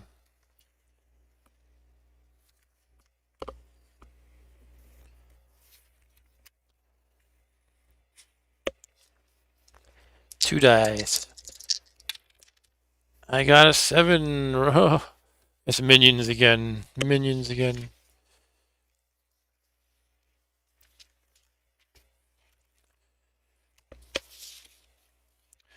Sorry, no dragon, Arturo. Yeah, I'm gonna actually, I'm gonna call it ahead of time. If I roll orcs again, I'm gonna just do a reroll because I'm tired of fighting the same guys. Okay, it's 3. It's different. That is D6 hobgoblins, level 4 treasure +1. So far about the same as the orcs, except they don't have the fear of magic, which hasn't really applied so far. Reaction D6 1 flee if outnumbered, 2 to 3 bribe, 10 gold per hobgoblin, 4 to 5 fight, 6 fight to the death. I feel like I should still just be rushing them.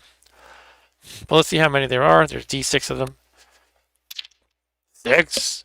This could be a challenge, Archer. This might be the battle you're waiting for. All right, 6 hobgoblins. Now I'm not outnumbered, so I can't make them flee. I mean, they're not outnumbered, but they could be willing to bribe. However, I don't want to do that. So over to the encounter table again. We have 6 hobgoblins at level 4 to deal with.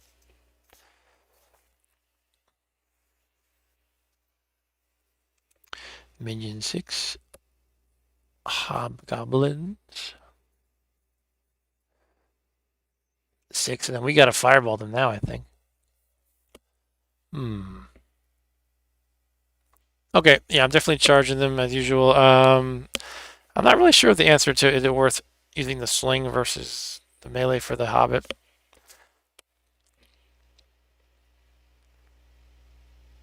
I don't know.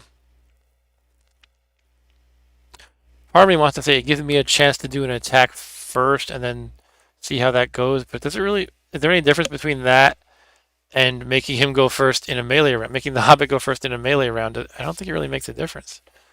But let's take some counters to represent the hobgoblin just for the effect of it. Let's see what I got here. Is there anything orcish looking or something like that? Just for fun. I don't think I have too many of that specific kind. I mean, here's one of them, let's say.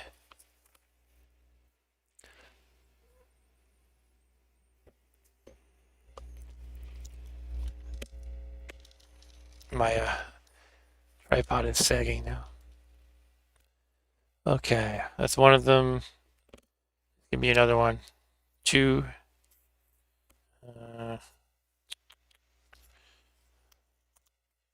3. 4.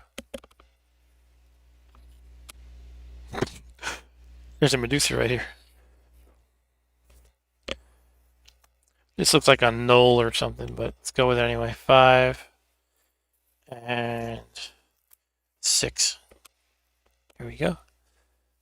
Now we have a good representation of the battle, sort of. I was gonna move them up here, then I realized that's kind of off the screen. Whatever. All right, so we got 4 of us versus 6 of them, and yeah, let's put them down here. This way we have the marching order kind of making sense, sort of. If that even matters, it doesn't matter really. All right. Yeah, so the sling or not the sling? Again, I don't think it matters. I'm just going to do it anyway, I suppose. So a leprechaun, the halfling needs a 5 or 6 to hit with his sling. Once again. And he does. He kills one of these guys off the bat with his sling.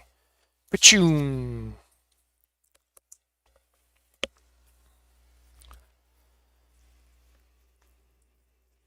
Okay. Yeah, I guess pretty much the same plan, except I have to remember that Leprechaun, the Halfling, cannot attack. So what I'll do is Barbarian attacks, Cleric attacks, and if there are 4 or 5 left, I will probably use that Fireball. If there's only 3 left, we'll say we could just handle the melee. I don't know. That's what I'll go with. So the Barbarian might kill 2 of them even. Who knows? Let's see. Here we go. Barbarian wildly swings around his giant cleaver and rolls a 6, which kills 2 off the bat, but I add and roll over. Now the question is, do I repeatedly add the Barbarian's +2 to the roll? I'm going to go with probably not. That seems too powerful. So the 6 adds up with 1. Oh, that's too bad. It becomes a 7 plus the 2 is 9. But he does kill 2 with a single swing. Exactly our turn. Well, maybe he's swinging really fast. Just tearing through them. 2 of them are gone. Alright, now the Cleric gets a chance to bash them with her mace. And she needs 4, 5, or 6. She takes out 1. I don't know, Arturo. It could be I just having good luck, right? Even when I had a bad roll, as far as difficulty goes, with the number of hobgoblins, I'm getting good luck otherwise. So that is 2 left, and again, I feel like I'm wasting, being wasteful if I use a spell. So, Mr. Doctor Strange here, yeah, it's razor sharp. It's just 1 clean swing goes through 2 of them. Hey, imagine it's a very large thing. It's a 2-handed weapon, and you know how barbarians like to use these over-the-top giant weapons. So probably the blade is like this big. Anyway, yeah, Doctor Strange is going to use his club or whatever he has. We called it a club, I think. Let's see what he does. He has -1, so 5 or 6 will do it. He does not do it. Okay, that means we have to face the wrath of 2. Actually, they have to make a morale roll because more than half of their ranks have been defeated. I forgot about that earlier. Something I forget about a lot, apparently. But here they go, 1, 2, or 3, and they run. With a 2, they do run. They run for the hills. I'm out of here. I don't want to face that cleaver. Wow. And now we rejoice. We are triumphant. We were very scared of the 6 hobgoblins. But thanks to Friendly the Barbarian's massive cleaver wielding skills, not to mention Mr. Sling guy here, Mr. Leprechaun the Sling wielder, we defeated them and we routed them, scared them off, killed 4 of them, scared them off. You would be running too. All right, that's cool. We get treasure +1. So let's roll on the old treasure chart. I gotta say, part of me looks at these charts and say it must get really repetitive. But I don't know. I'm having a ton of fun, and there are expansions to this game and different adventures you can buy that like to have a more scripted scenario and stuff like that. So I don't know. I'm having a ton of fun. Is the bottom line, right? Anyway, let's roll on the treasure chart, and that is a 5, which becomes +1 to 6.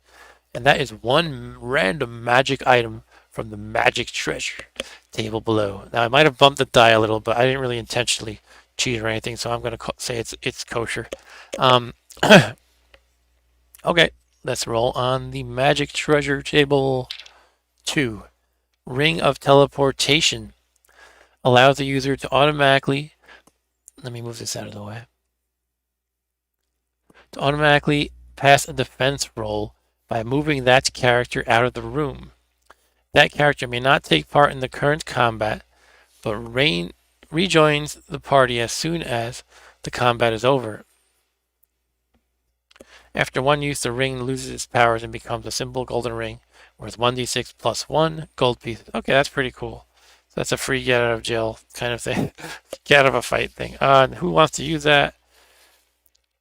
I'm going to give it to the wizard. How about? I'm assuming one guy has to carry it. Yeah. That's how everything works, basically. So now the wizard can just jump out of the combat if things get hairy for him. All right. Well, maybe it's time to wrap it up. Should we do one more room? Head south over here. One more room, and then we wrap it up for tonight. And maybe we'll continue next week. Next week is not Vectrex time, is it? No. I think it would be 2 more weeks, because I'm doing the Vectrex streams the first Saturday of the month, or at least that's my plan. Today is January 15th, so in 3 weeks it'll be Vectrex time. Okay, so we could do this next week again. We'll see how it goes. But by the way, next time I'm gonna hold myself to what I told you, Arturo. Next time Rob Bob doesn't want to join or he can't, we're doing South Park. Now I could say you're not joining me next week because I want to do South Park, but I'd rather not do that. So just the next time he just can't make it, we're gonna play some South Park. And I have a message from Ryan. What did he say? He sent me a picture of his NFT. Okay. Okay, yeah, so we're gonna do one more room.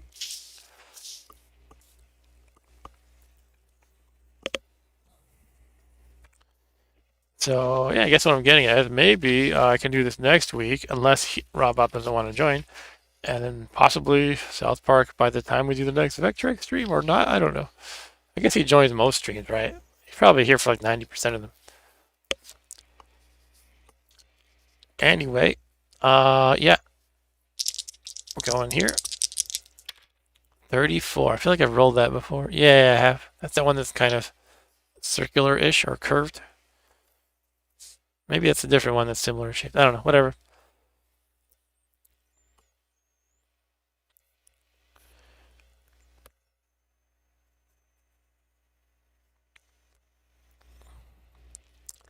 And 2 square.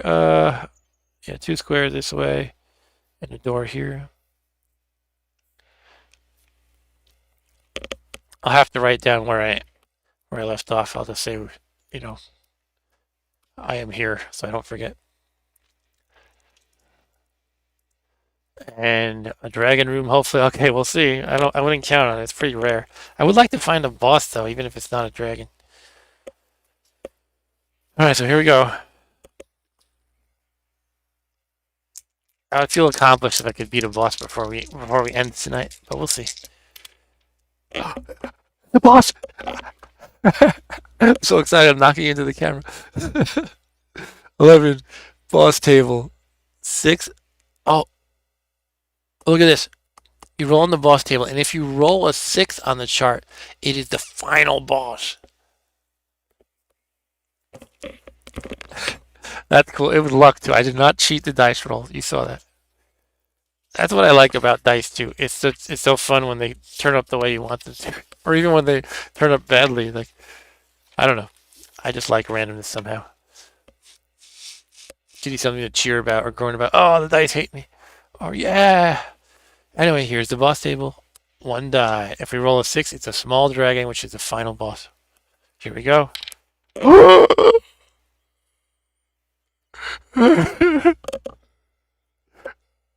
Okay, final boss. Small dragon. I don't know if I'm ready for this.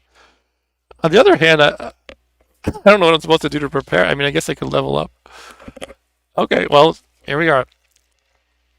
Small dragon, level 6, 5 life points. 2 attack. It attacks twice. 3 treasure rolls at +1.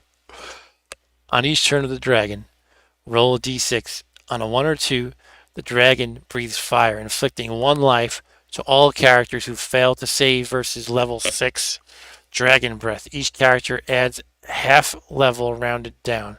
So that means I add no levels because I'm level 1.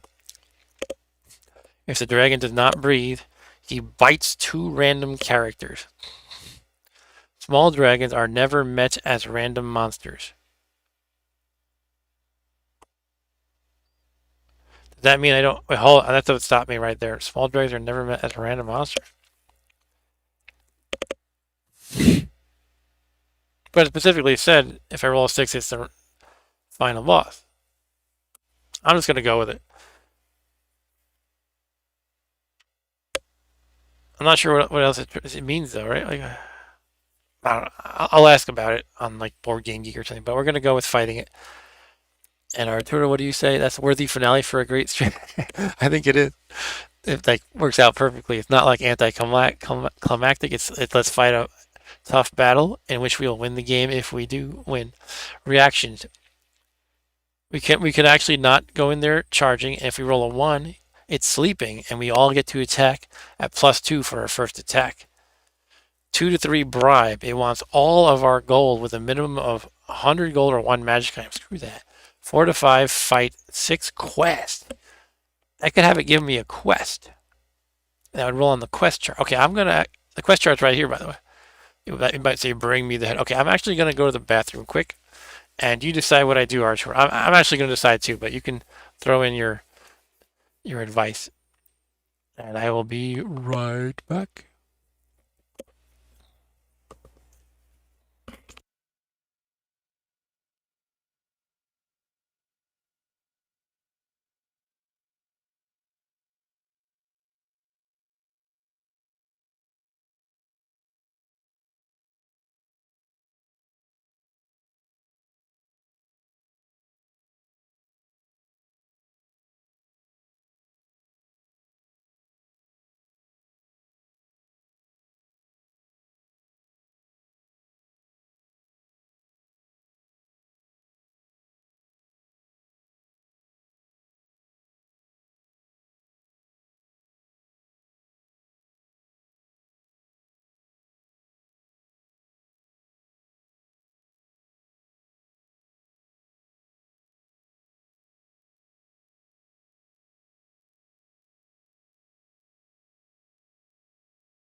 Okay, I'm back. Any opinion on what to do? Now, one thing I was thinking of is usually I'm leaning towards initiating the attack because then I can take out some of them before they attack. In this case, I'm not going to take him out. I'm going to either maybe damage him, but it wouldn't weaken his attack. You know what I mean? So the question is it worth the risk of letting him attack first to catch him sleeping or get the quest? The thing is, those are kind of rare outcomes. I don't know. But if I did wait and see and he's sleeping, that would be a great first turn. +2 on their first attack. But you say attack? Alright, let's just do it. We're going to attack. So let's come up with a plan. Is there any... Let's just kind of go through what would likely happen is what I'm getting at. So I have to... He has level 6. Yeah, so That means I need natural 6 for him or him to melee it. Or actually him too. Zordo the Wizard could be using some magic for sure though. Barbarian guy, he adds 2, so he just needs a 4, 5, or 6 to knock it down a life point. And it has 5 life points, so it's going to be tough. But it doesn't sound impossible. Now I could have the wizard also cast things like Protect, but we do have these offensive spells. Let me check if Sleep even works on the dragon. I think it might have said it does not. But let me check that. We have to know how our spells work before we start casting them, right? Dragons have magic resistance. I don't think there's such a thing. But some spells, they will say in the text for them that, this does not affect an undead dragon or whatever. So I think there was something like that for Sleep. This spell does not affect undead dragons and certain other monsters. Okay, so Sleep is off the table. So it's Fireball and Protect is what he has. Fireball is more for nuking small amounts of guys, though, so that might not be great. It also says Fireball does not affect dragons. Oh man, I picked not the best selection for dragon fighting. All right, so I guess he's gonna cast Protect probably. That's probably a good thing to do right away because it gives +1 to a single character's defense rolls for the duration of the whole battle. All right, so we're gonna protect somebody. I mean, it's probably gonna be multiple rounds to this battle, right? And the question is who to protect. Probably probably not the Barbarian because he has a ton of life. Probably not the Cleric because he has high defense. So would he protect himself or the Halfling? I don't know, one of those. Maybe just himself because the Halfling has +1 defense. He does not, and he only has 2 life. So I think he's going to protect himself. And then he can just start bashing it after that. So the first round, yeah, we'll do that. He'll protect himself. He'll be ready to heal in case we need to. Again, the sling doesn't really matter whether he does a sling or a melee attack. We'll just call it a melee attack this time. I guess we just go in there swinging. Because after he does the protect, there's not really any options to make, right? Like, none of the spells are effective against it. It's just going to be when do we want, at some point we want to heal. And possibly use the Ring of Teleport. Hopefully we don't get to that. Anything else? I don't think the snacks do anything against the dragon. Maybe we could throw snacks at it. And it leaves us alone. Alright, let's just go toe to toe. Let's fill it out on the encounter card.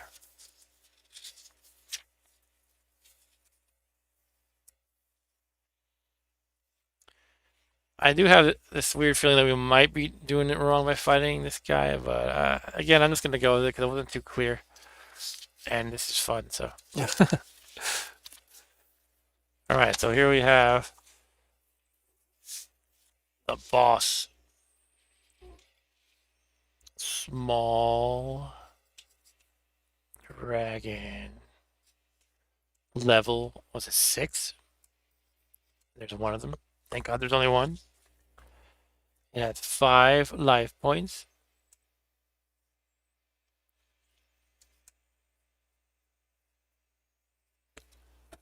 Alright. And I guess we begin. So, Barbarian goes in swing. Actually, we'll do the protect first. Doesn't really matter.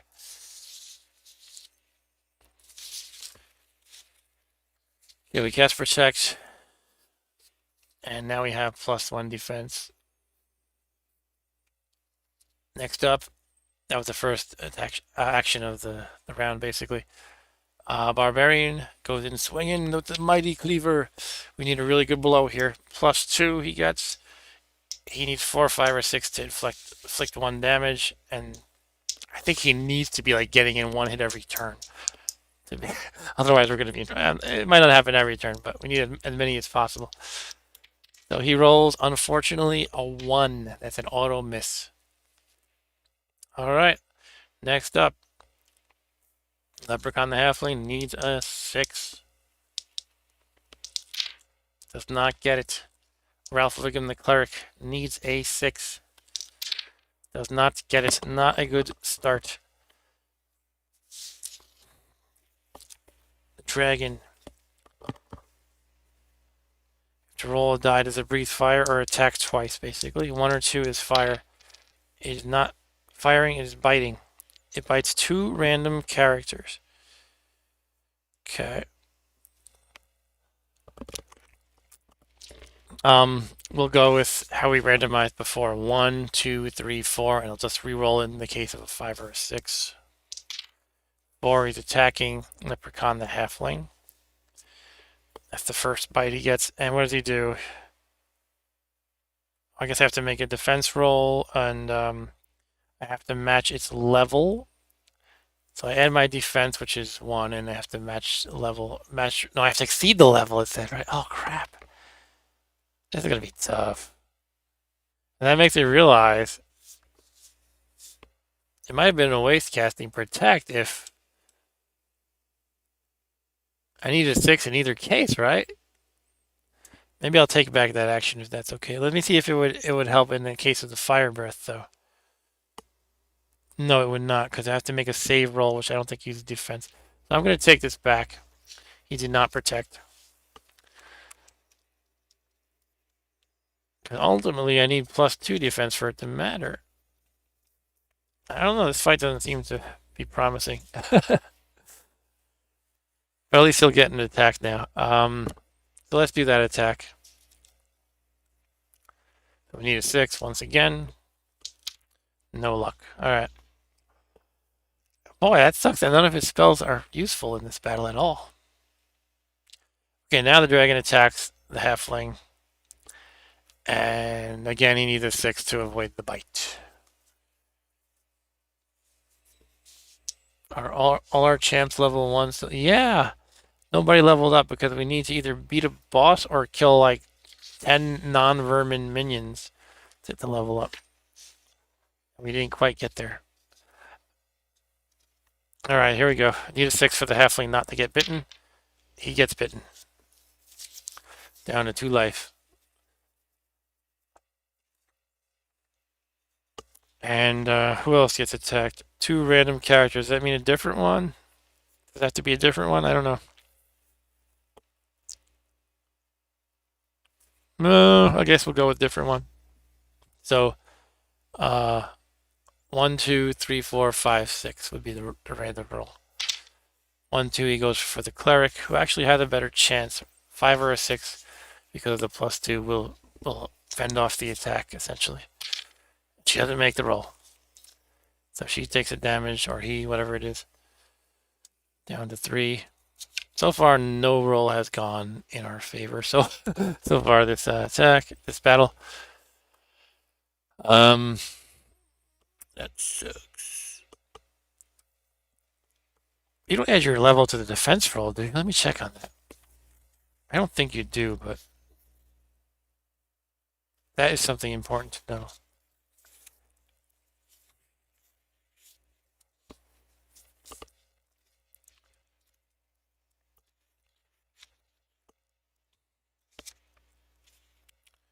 Boop-a-doop-a-doo.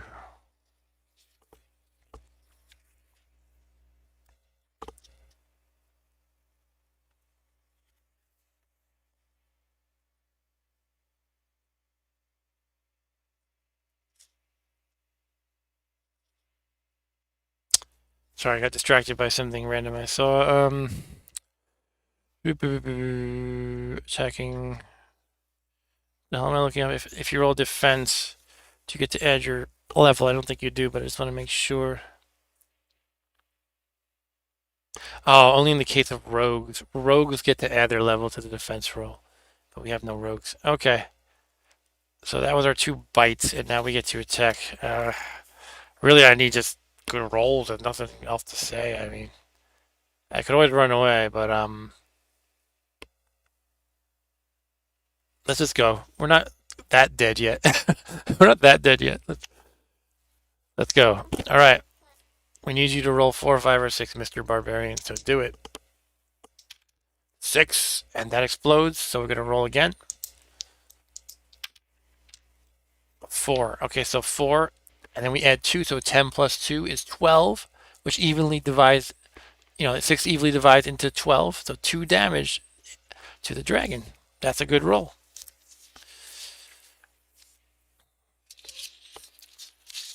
All right, so that means it takes 2 lives, and it is down to 3. Oh wow, it's already two-fifths dead. I mean, I don't want to get too confident here, but that was solid. And did it ever run away, or do bosses not run away? Let me check on that. The boss might run away even if it gets one more hit. Yeah, friendly is a beast. We should have a party of all barbarians.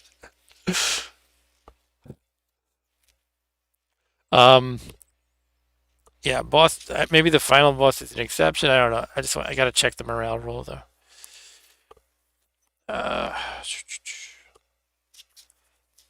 I mean, it would be kind of anticlimactic if the final boss just goes, "Oh, I got beat up. I'm out of here." But hey, a win is a win, so maybe. Come on, where is this thing?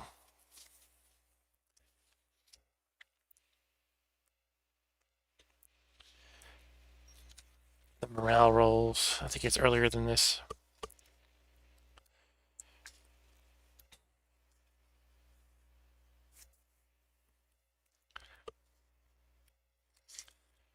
I don't know. Certain things, and morale was one of the things I had so much trouble finding before, and now I can't find it again. Here we go. When a boss loses more than half of its life points, its level drops by 1, which is good also, and it must make a morale roll. It doesn't say an exception for the final boss. So I think we can actually just make it run away. But let me check in the description of the dragon, though.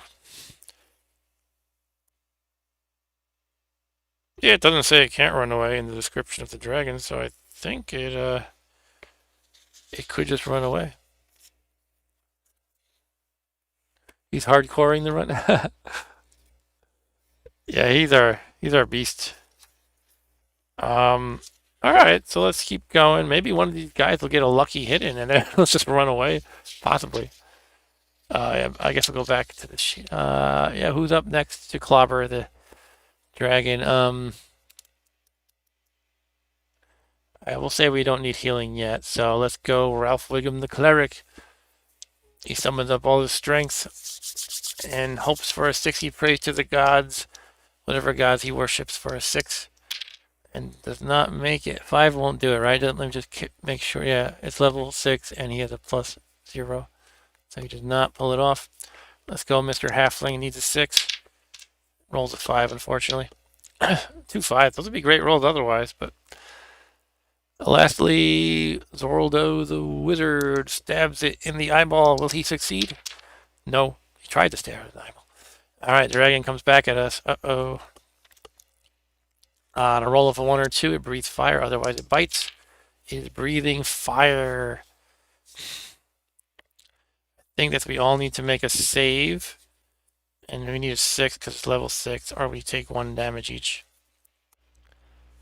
Each character adds half of its level rounded down, and we're all level 1, so basically we add nothing. Alright.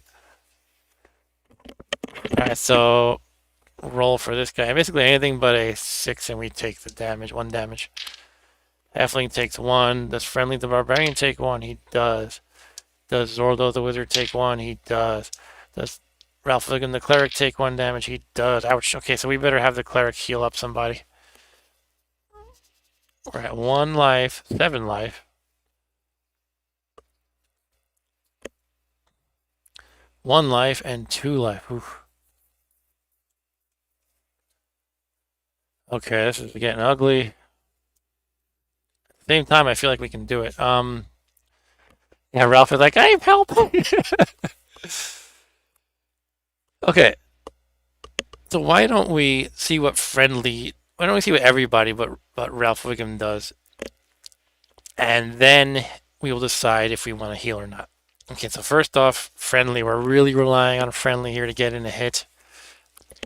4, 5, or 6 will do it. If we get another 6 again, I'm going to scream real loud. Come on, we got to get to 50-50, right? We can do it, we can do it, we can do it. Oh, it's a miss from friendly. That sucks. Okay. All right, back over to the leprechaun, the halfling. He needs a 6. He does not get one. Zorldo, the wizard, needs a 6. He does not get one. Ralph Wiggum's going to heal somebody. Who's more valuable, the halfling or the wizard? There's a good chance one of them is going to die next turn. I guess the wizard could just use his ring to get out of there. I could heal the halfling. Is that good? Is that a good strategy? I don't know.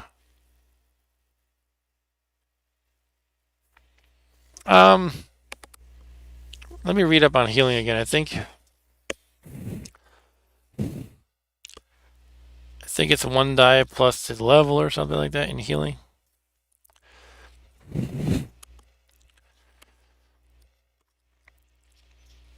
Yeah, heal the number of life points plus to equal to d6 plus a level. Okay. And that'll be his action for the turn, though. Alright, I think because the halfling has more hit points to begin with, I'm going to heal him. Then the question is, do I make Zorldo retreat or not? So the halfling has 3, he has a max of 4. And the wizard has a max of what? I think 3 probably. Yeah. Alright, so I feel like it's more valuable in a sense to heal the halfling. Let's do that. I only made... Sorry, I'm being forgetful. Who... Everybody went this round, right? Yeah, everybody went except the cleric. Is that correct? Could you just confirm that for me, Arturo? In any case, I'm going to make him heal a leprechaun. Let's roll the die. Really, a 1? Alright, so we healed him for 2. It's back to 3. Okay. Basically, now it's the dragon's turn, and I don't know if Zorldo the wizard can use his ring now, or would it be an action? But let me check on that. Oh, it's okay, it's when he has to make a defense roll. He would use the ring at that time and get out of there.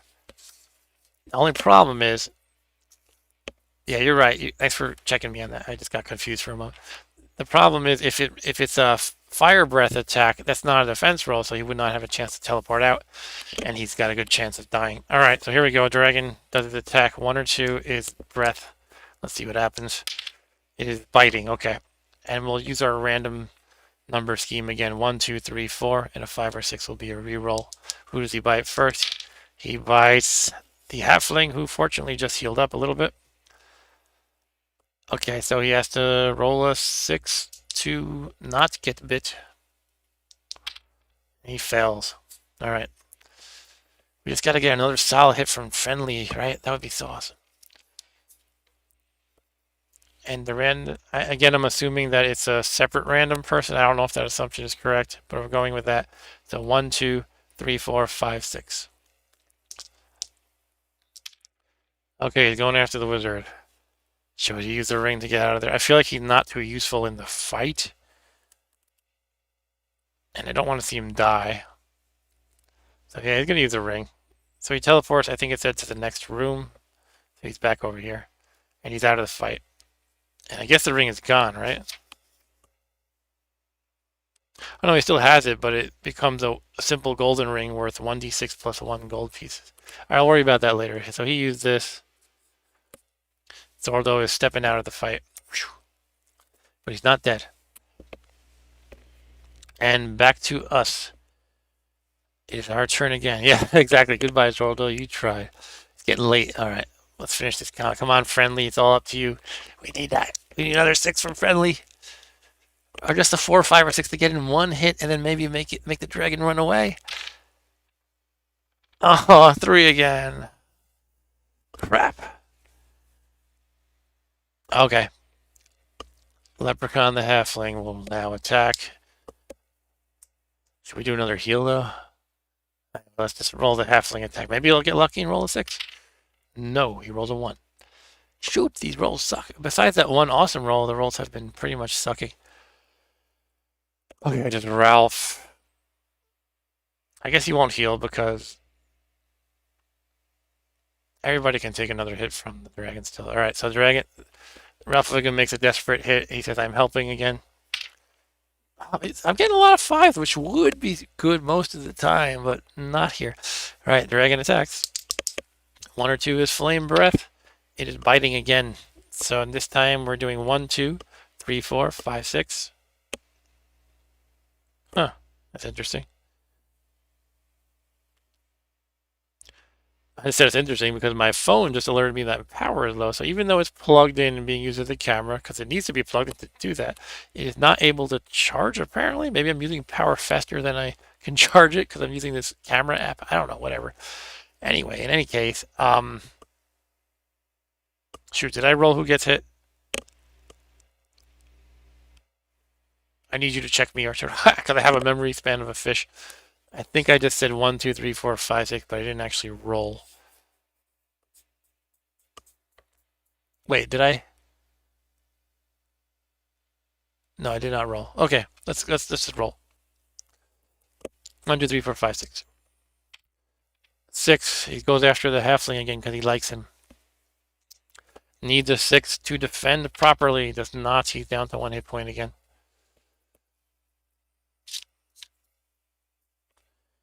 And the other attack, my kind of made up rule of it spreading the attacks is actually nice.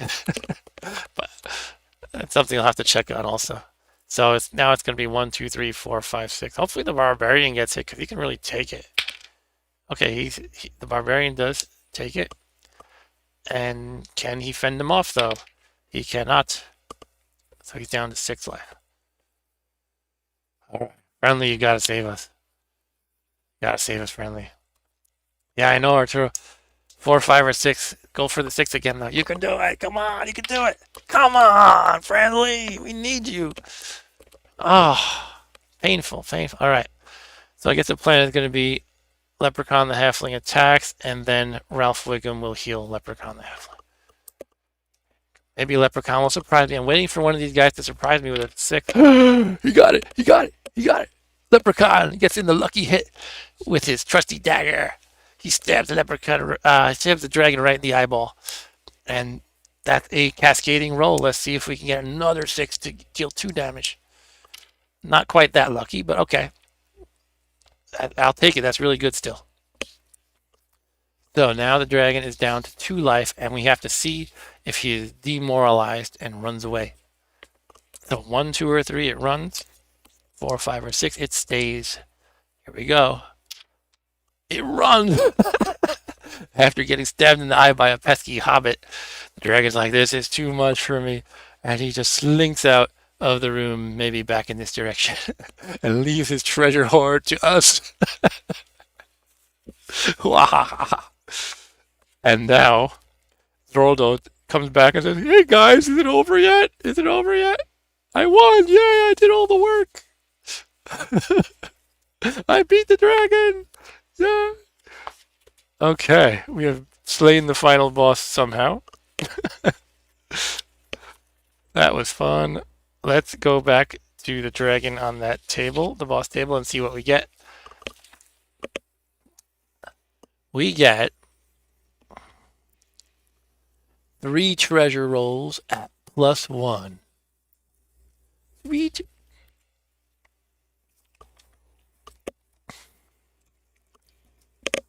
All right, here we go. Treasure roll number 1. 5, which becomes a 6, and that is one random magic item from the magic treasure table below. Maybe we'll get another ring of teleportation to make up for the lost one. Here we go, magic trick. Arturo says the dragon shrugged off that crazy strike from friendly, only to run from Frodo. Yeah, I mean, he was, starting to get really beaten up, so he said, I'm out of here. Let's see what magic treasure we get.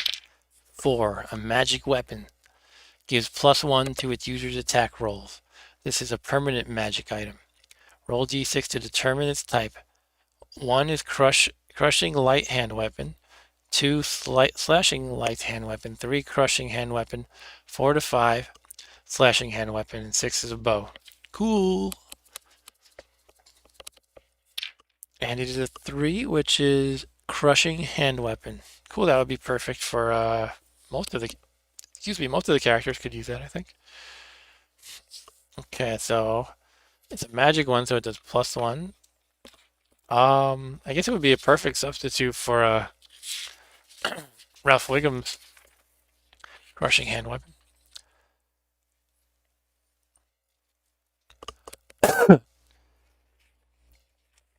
But I kind of just want to get through what my rewards are and worry about who gets what exactly and stuff later. I guess I'll just write it on anybody's section then. Okay, so magic, which means +1. Hand weapon crushinator. All right. Yeah, probably for Ralph, but I don't know. I'm just gonna throw things to people and we can figure it out later. Okay, the second magic item. Sorry, it's just a second treasure with +1 to the roll. Which hopefully is another magic item. I roll a 4, which becomes a 5, and that is 1 item of jewelry worth 3d6 times 10 gold pieces. Holy moly. Unfortunately, I rolled low, so it is a jewel worth 60. Or a piece of jewelry. Let's just call it a jewel. Doesn't really matter. And you get it friendly because you don't have too much stuff. Jewel. 60 gold. I could just write it as to its gold, but there's a limit of carrying 200 gold, so this would not count towards that, I would not think. And lastly, our last treasure is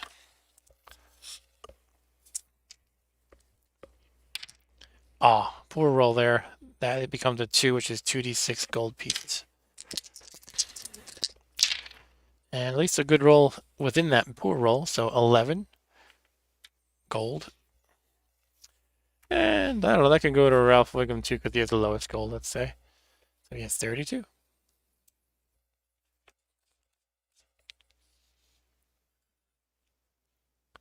Friendly is getting rich. Yeah, he is pretty rich. All right, that is it. And we have a chance to level up, I believe. I'm not actually sure what happens when you win the whole thing. I guess everybody can go home and spend their money. But let me look into it. Yeah, but yeah, you can level up when you beat a boss. What about the final boss, though? Do you level up twice? Leveling up 46.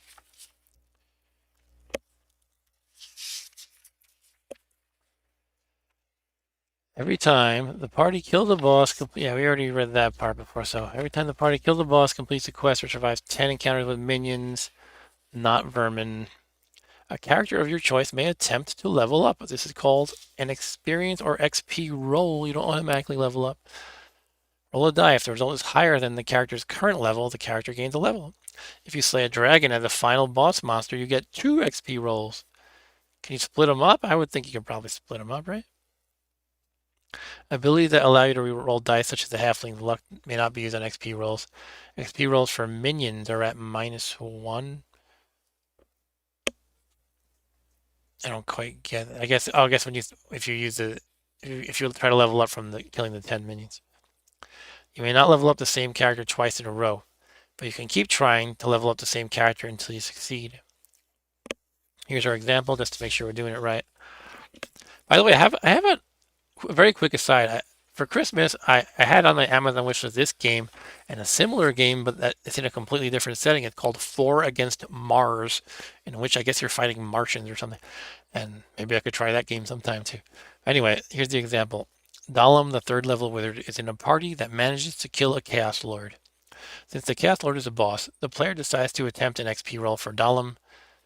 The player rolls a 3, which is not higher than Dalam's current level, so Dalam remains a 3rd level wizard. Better luck next time. The party slays a dragon. The player attempts to level up Dalam. Killing a dragon gives 2 XP rolls. The player rolls d6, scores a 5, so Dalam levels up and becomes the 4th level wizard. The player can now use a second XP roll for another character, since you can have a maximum of 1 level increase per encounter on a character. If Rollum's XP roll had failed, the player could have used a second XP roll to attempt leveling up Rollum again. Alright. So, who do we want to level up, though? That is the question. I think it would have to be whoever is being the most, like, the least useful. Whoever is the most useless should probably get a level. Maybe that would be Zoraldo? What would that actually mean if he gets level? He could, well, I think he could have more spells, right? Yeah, he could have an extra spell. I mean, part of his uselessness was my choice of spells, and so I don't know. It's not necessarily. In any case, it's good to level up people, but I'm gonna refrain from leveling up Friendly because he seems extremely capable. Yeah, Ralph and Zoraldo is not a bad idea. It depends if. But if I, if I fail my roll on Zoraldo, I could try him again. Maybe I think that's how I'll play it. It would be unfortunate because anything but a 1 will level up because you have to roll higher than your current level to level up. So let's do it, Zoraldo. I saw a 1. It was like rolling in such a way that it looked like it might be a 1. But anyway, yeah, Zoraldo does level up. Ta-da! Congratulations, Zoraldo. Yeah, you could roll a 1 easily. It happens. It would be very disappointing though. Yeah, now it's Halfling or Cleric. Yeah, let's go with Ralph Wiggum, the Cleric. He can level up, and he does it too. Ta-da! All right, so our kind of magic user types have both leveled up. And now what do we do? I guess we're done. I just want to make sure I understand what comes next. And I guess I can play again, right? With the same characters. It does seem like there should be some kind of difficulty level. Like if you come back in repeatedly, it should scale. But I don't know. I don't think I've read anything about that. With the exception of there's like separate adventures and like an expansion for high level characters or something like that. Anyway, what do we do when we meet the final boss?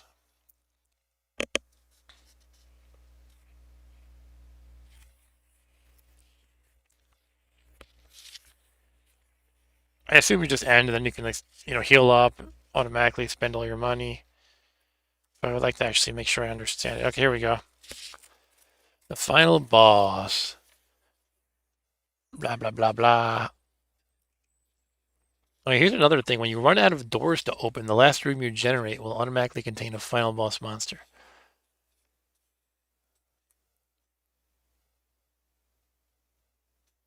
Oh. Wait a minute. The gold piece treasure of the final boss is tripled or increased to 100 gold, whichever is best for you. If it has a magic item in its treasure, it will find 2. Is that only in the case of when you run out of doors to open? I guess it's in the same paragraph, so it might mean that? I don't know. That's something I'll have to ask around about. And I can always adjust my rewards on the fly. After the fact. So killing the final boss and moving out of the dungeon ends the adventure. But if you have a quest going on, which I don't, you may wish to continue until you complete the dungeon or the quest, whatever happens first. If there is any unopened door in the final boss's room, you may ignore it or open as you see fit. You can play with a time limit, it says. And let's get out of here. Killing the final boss and taking its gold is not enough. You actually... Oh, we're not done? I gotta go to bed though, it's 1 a.m. You actually have to make it out of the dungeon alive. The characters will be exhausted, wounded, and hopefully slowed by the caskets of gold they are carrying. So the monsters will try to sneak on them. Roll a d6 for every room or corridor that you have to cross to get out of the dungeon, including the first room. On a 1, wandering monsters attack. Okay, so that's it basically, I guess. I could probably do that quick. I don't know, I'm pushing it though. Well, how many rooms would I have to go through? 1, 2, 3, 4, 5. I don't know if the corridors count as rooms. I think I should leave it because It is 1 a.m. All right, so I'll have to remember I was here. Killed dragon here. We are here as well. And I guess that is it for tonight. Whew, that was fun. And a nice ending that was not anticlimactic.